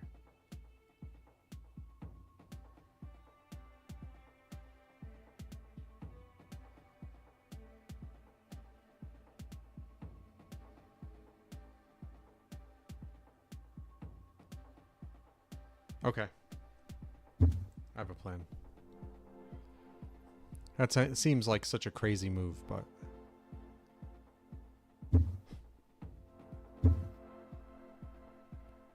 Oops. It is a crazy move because I made mistakes. I made a lot of mistakes this game. That's okay. It happens. Take the rook.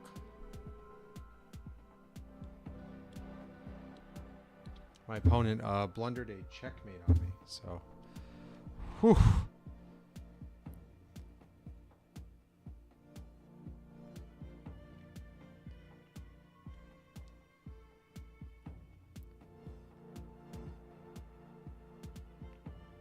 You know, this isn't a bad game. I'm having fun. 10, 16, they have 9, 36, 21. They're ahead by a good amount, but that doesn't mean I'm out of it yet. Doesn't mean I'm out.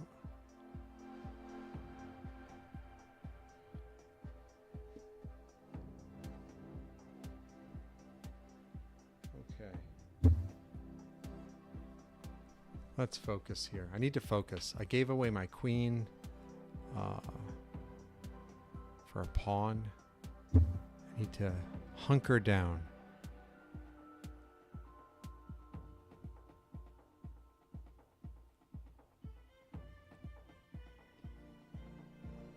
we're going to trade there.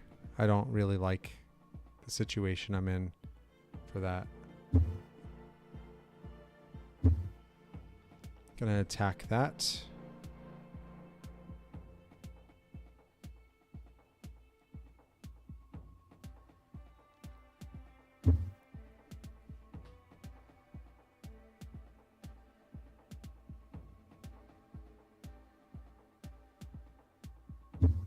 Move my king up to protect those 2 pawns.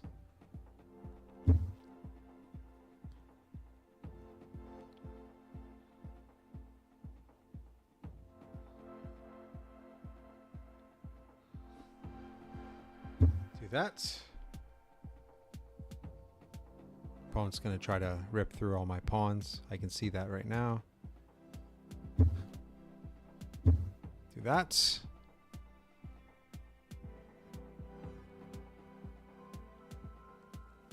That'll protect pawn.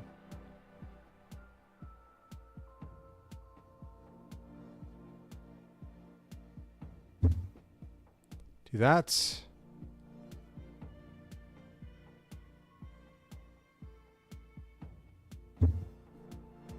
Okay, they opted for the trade. It's a pretty close game, actually. I'm confused why they would opt for the trade, but do understand going for a trade.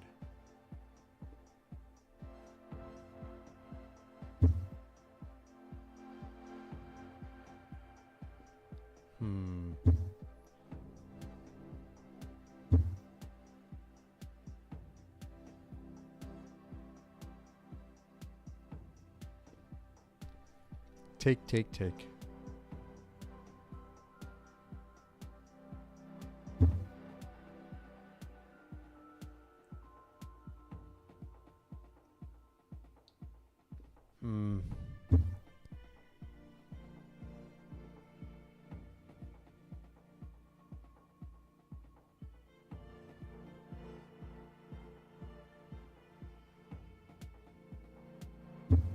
Let's do that. I'm so quiet because I'm trying to give some thought to this.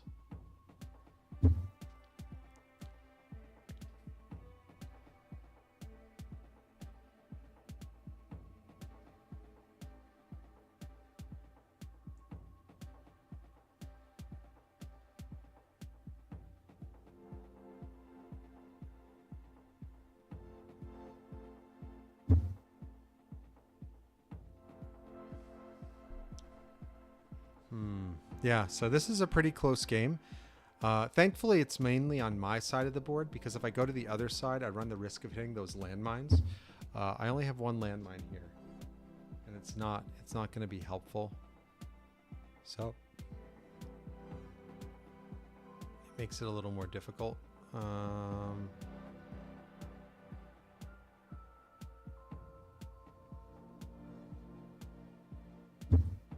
My opponent really doesn't like my pawns. I don't understand. They're friendly. Like they're friendly. Oops. See? I'm not thinking the way I should be thinking. I just gave up my knight for nothing. Right? That's what I gave up? Yeah, I gave up my knight. Why did I do that? All right.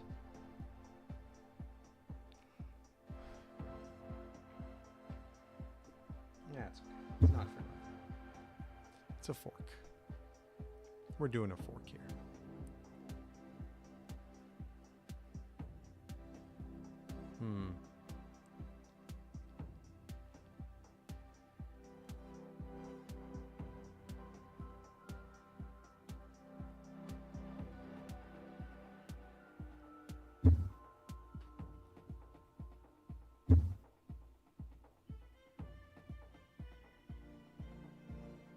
I really hope there's no landmines.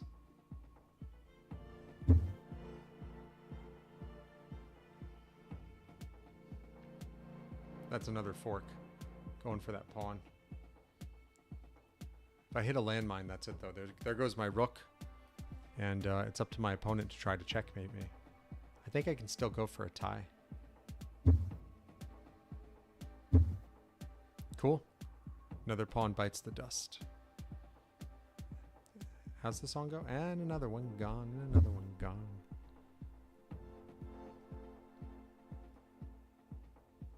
Oh no. Boy. Boy, oh boy. Oh, safe. Okay.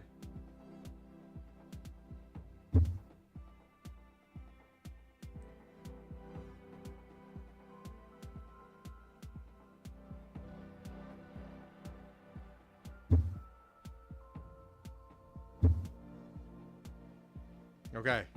Gotta stop that pawn. Have to. It's my job. It's my duty to stop that pawn. Okay, no, you can't go any further.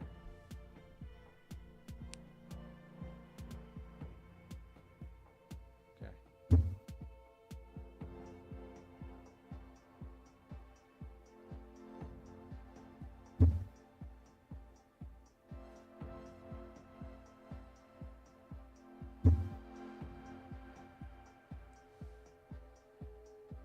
Here we go. Looks like it might be a tie.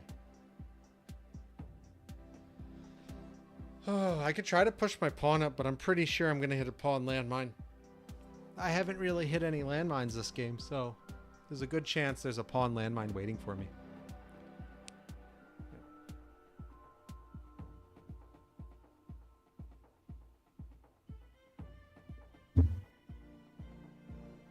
Goodbye, pawn.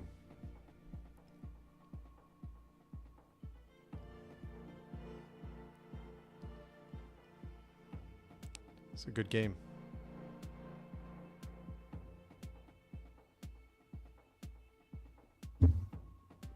Do that.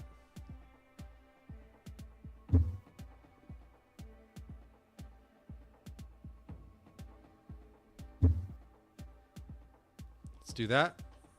So if they don't protect the knight here, cool. No landmine, cool.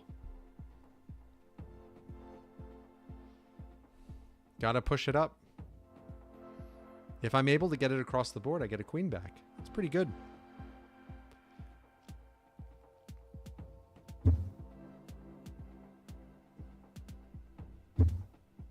Ooh, it's still safe. There is not a landmine there. That's crazy.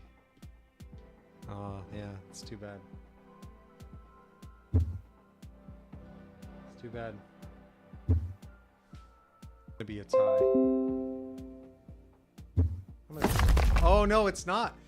Do you know how to checkmate with a knight and a bishop? That was a rook landmine at the opportune time. There goes my rook.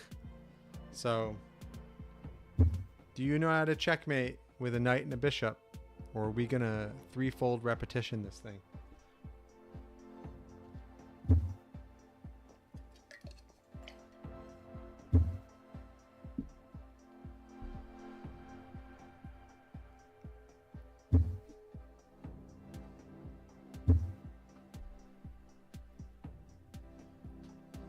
This is a good game. I like that the rook landmine hit at that moment.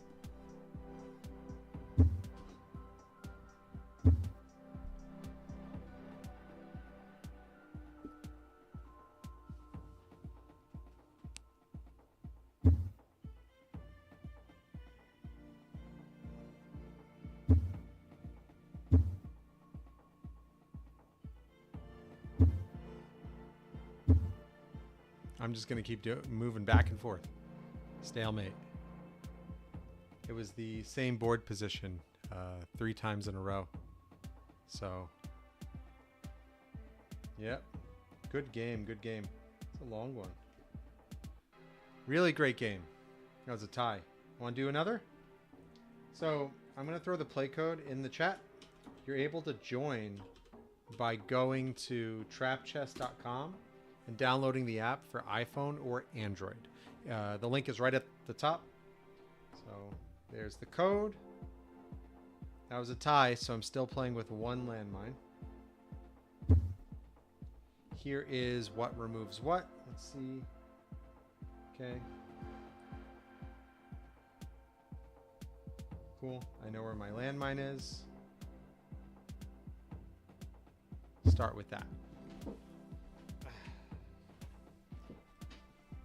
I only have one landmine, so and it's random. So the way it works from a programming perspective is there's a pool, and the pool has 8 pawn landmines in it, 2 knight landmines, 2 bishop landmines, 2 rook landmines, and 2 queen landmines.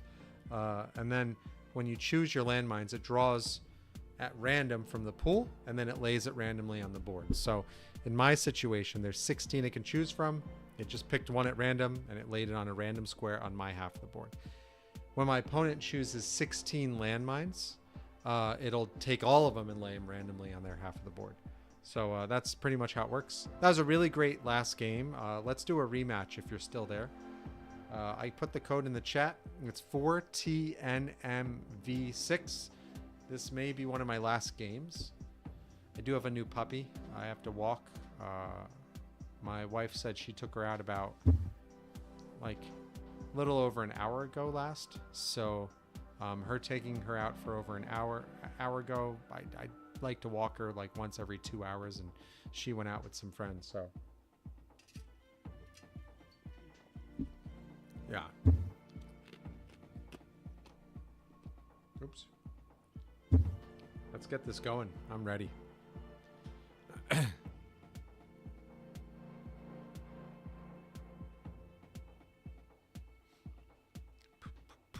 Yep. So my first move was actually the F2 to F4 move. And it doesn't look like it's going to happen. I had a reason for that based on the placements of my traps. Sometimes you're just trying to get your opponent to hit one of your traps because it's a way where it's an unknown in the board that they can't see, they might not see coming.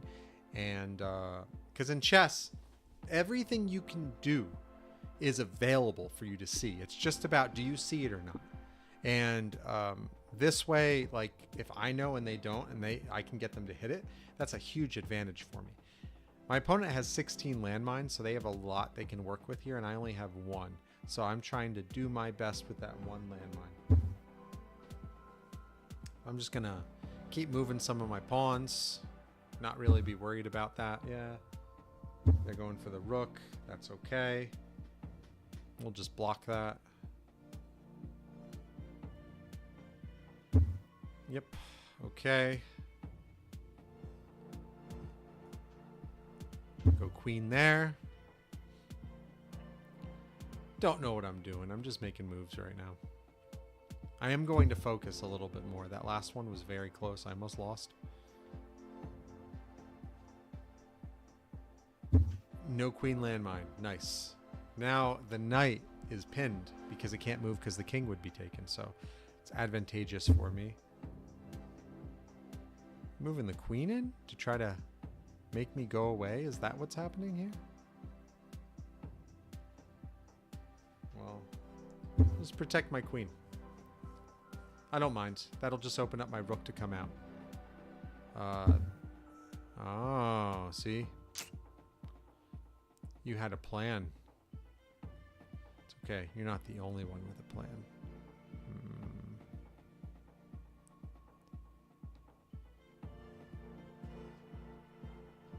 We'll go back. We'll go back to that safe square. I like that square. My queen has a little bit of mobility there. I can move her easily to the dark colored square if I want. Excuse me.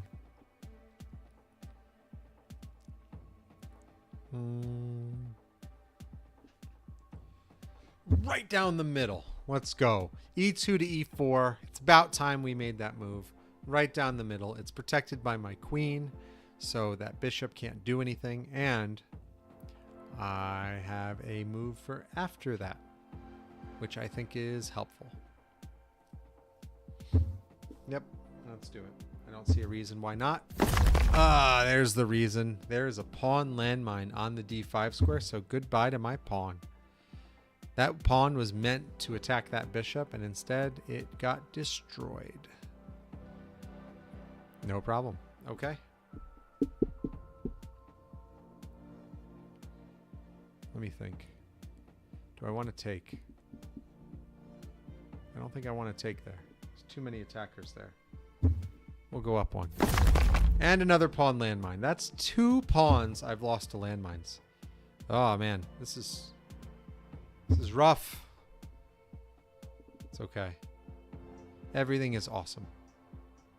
Gonna do okay. This is probably my last game, so I can take care of my new dog. Until I get another dog, that dog is going to be my new dog. That's how it works. But I think I'm more of a one dog at a time kind of guy. All right, let's just protect that a little bit more this time.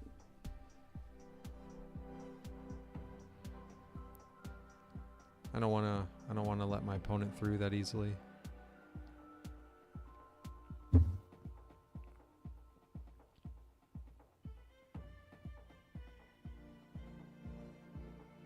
Why? Why? Why?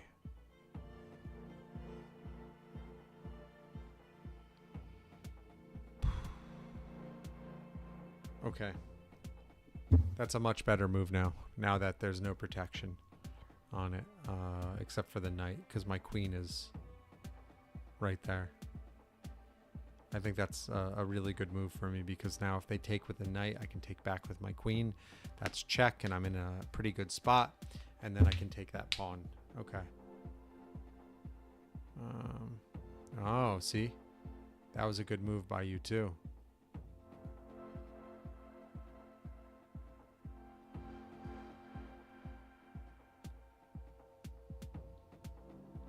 I'm just thinking for a moment. I do a lot of talking, but not enough thinking.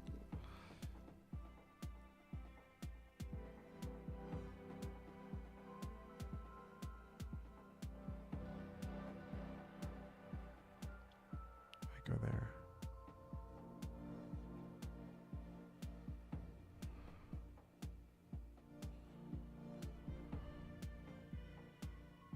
Okay.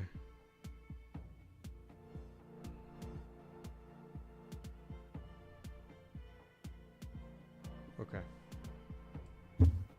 We're going to give up the rook. Good play. Good play forcing that. That was really great.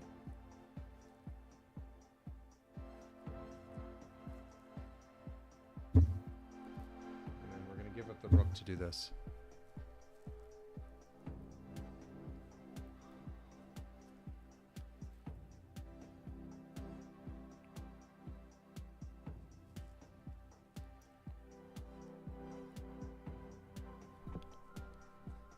Yeah, it puts us in a really good spot with our knight, and there's no easy way for my opponent to force me out. So I think that was really good. I think it was worth giving up the rook. It also opens me up for that that fork on c7 if the queen ever gets out of there.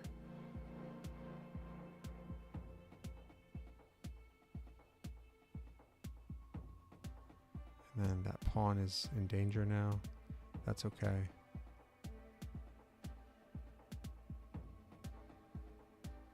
Just trying to think of my next move.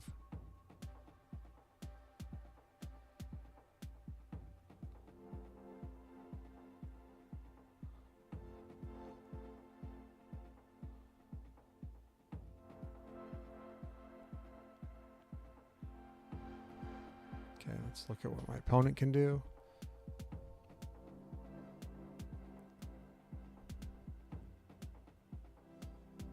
Okay.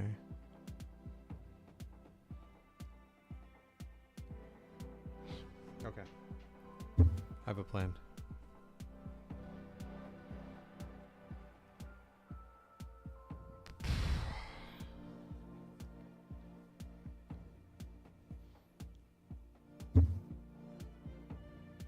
Interesting. Okay.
Going for that bishop. That bishop is a problem.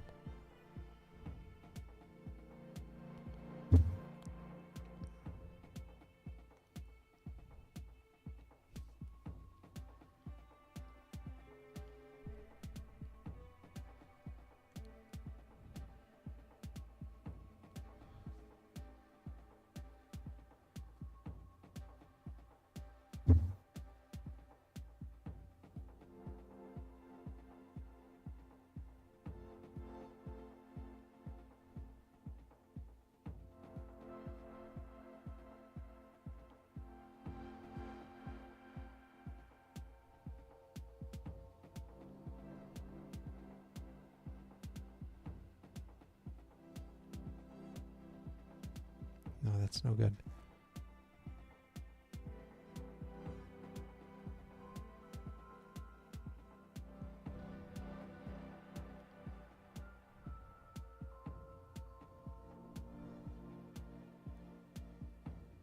Okay.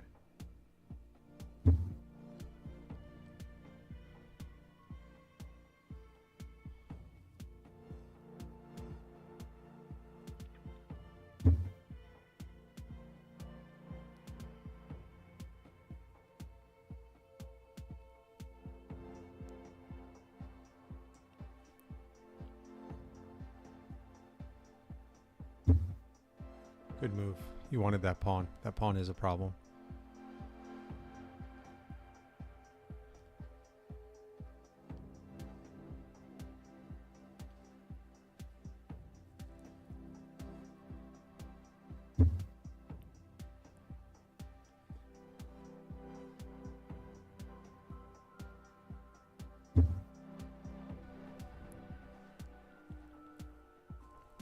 I have to retreat a little bit.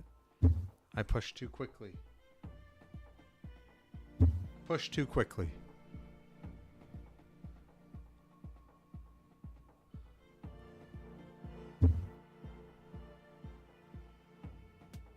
Why would you do that?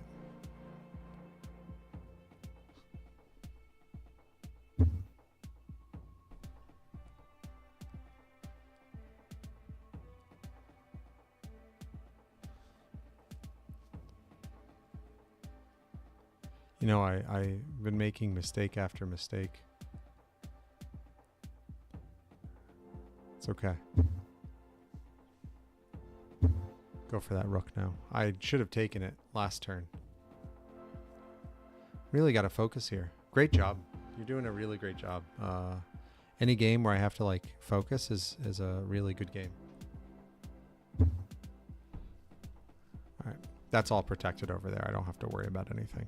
Those knights are doing a great job.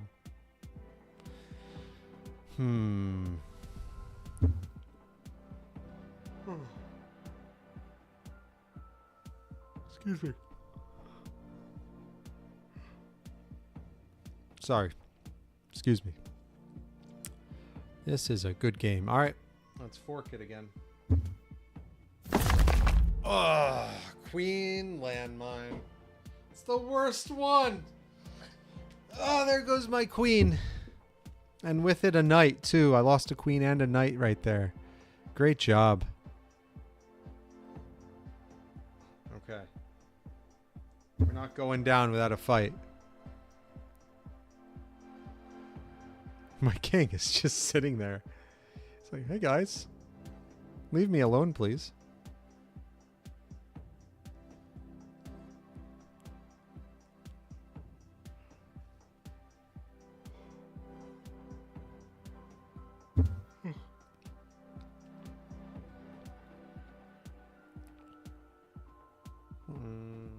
Okay.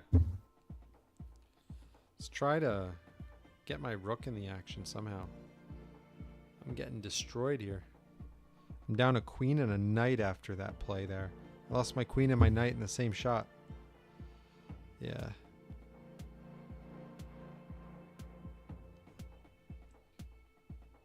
Let's do that. Okay.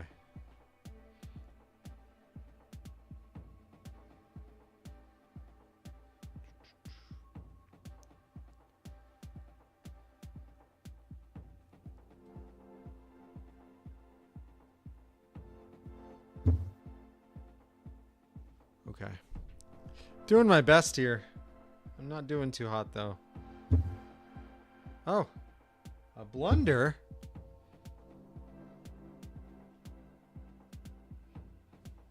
That was a blunder. Changes things completely. I feel like my opponent is... take your time. Take your time. Don't rush. I want you to win. I'm going to do my absolute best, but I want you to win.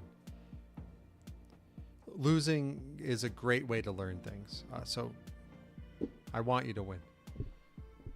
I need you. This is the only way I'll get better at chess. And I hope playing is making you better as well.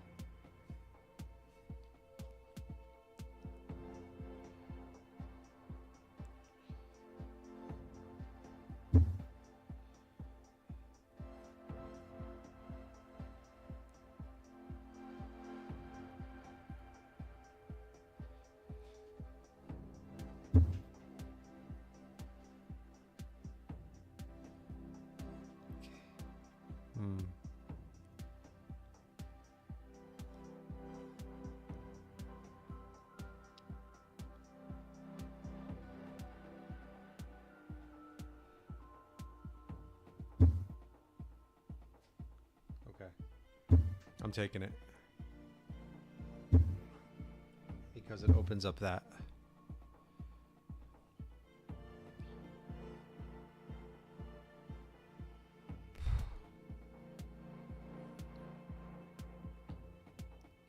Man, I lost some key pieces to landmines this game.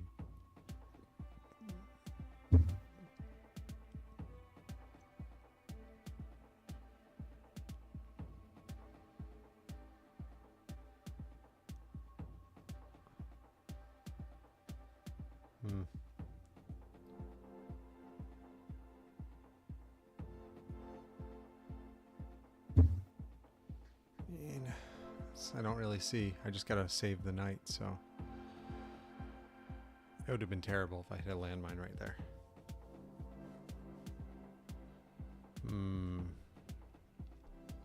I'm on focus mode, guys. No more jokes. Focus.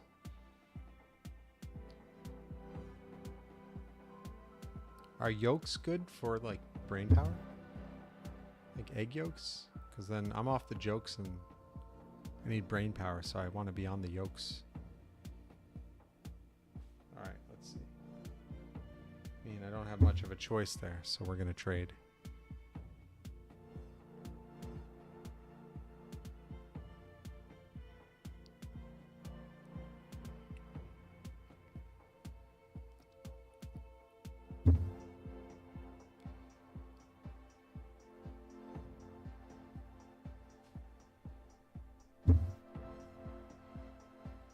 I have to be very careful with forks with the knights.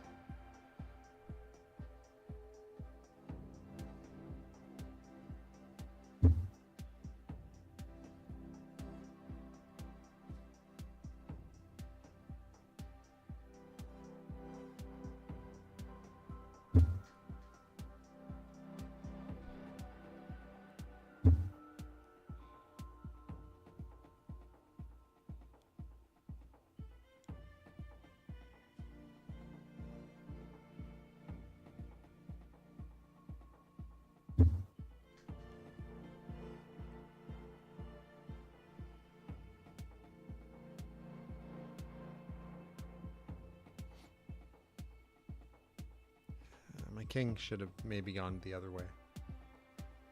I have a lot of... That pawn, though, is kind of by itself, so I could push it up. As long as they don't have any landmines on that side, I'm okay. And they'll have to sacrifice a knight to stop it. But I have to really worry about their pawns on the left side. I do have my knight and my rook that can get there, though.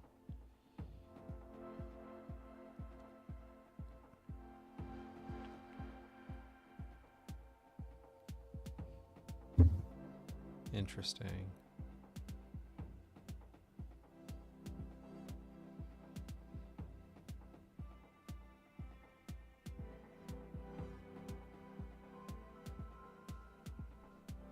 I think I can corner that knight. I'm I'm going to try to corner it. I think that's a good move. I can get that knight away. Okay. Maybe we can push the pawn up a little.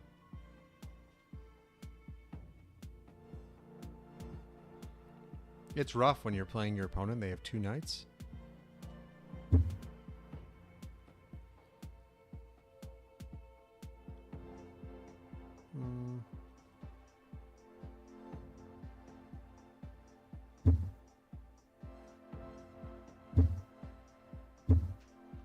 Do that.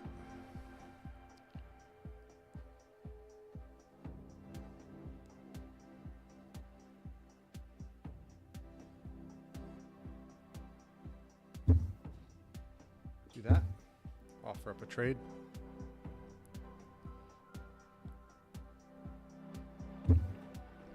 Nice. Makes my life a lot easier. Knight for knight. Cool.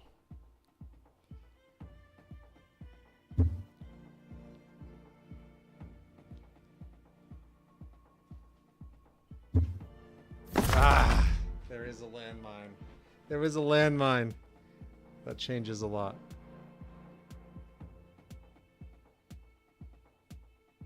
Yeah, it does.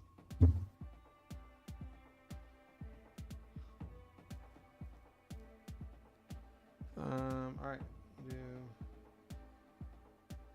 Do that.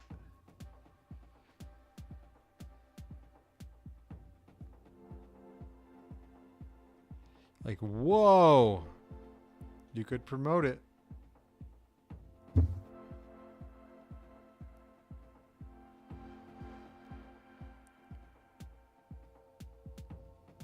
Yep. Damn. Good play, good play.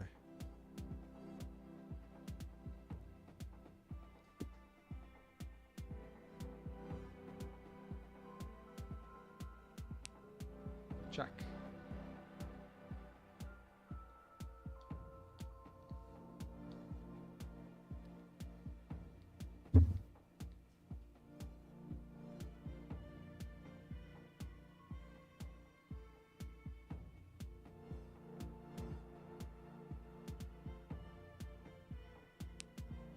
Check.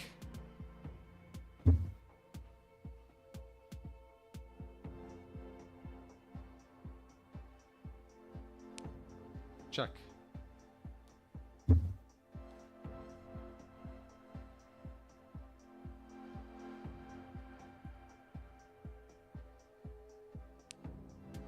Check.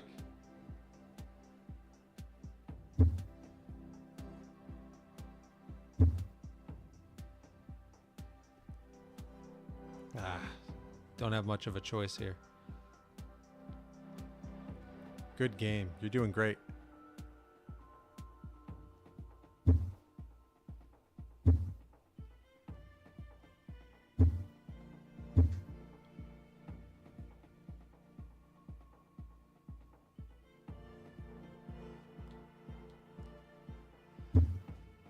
Oh no.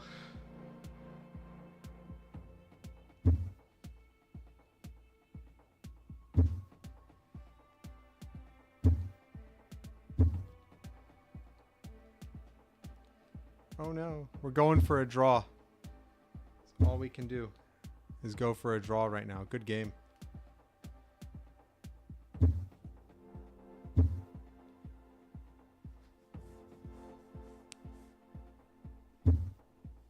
I got a draw last time, which was great.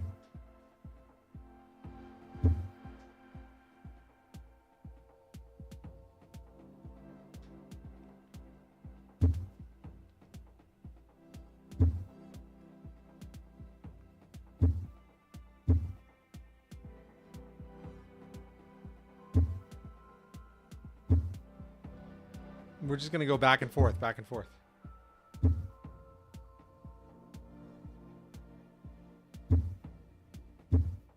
Let's see.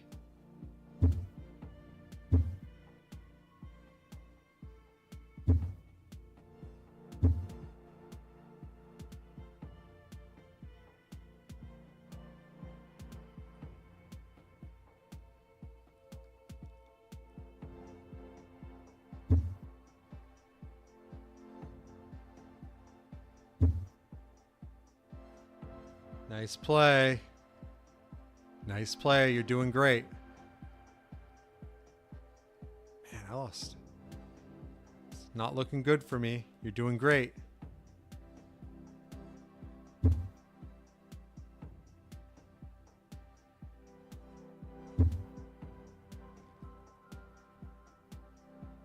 I can't move anywhere. That's a tie.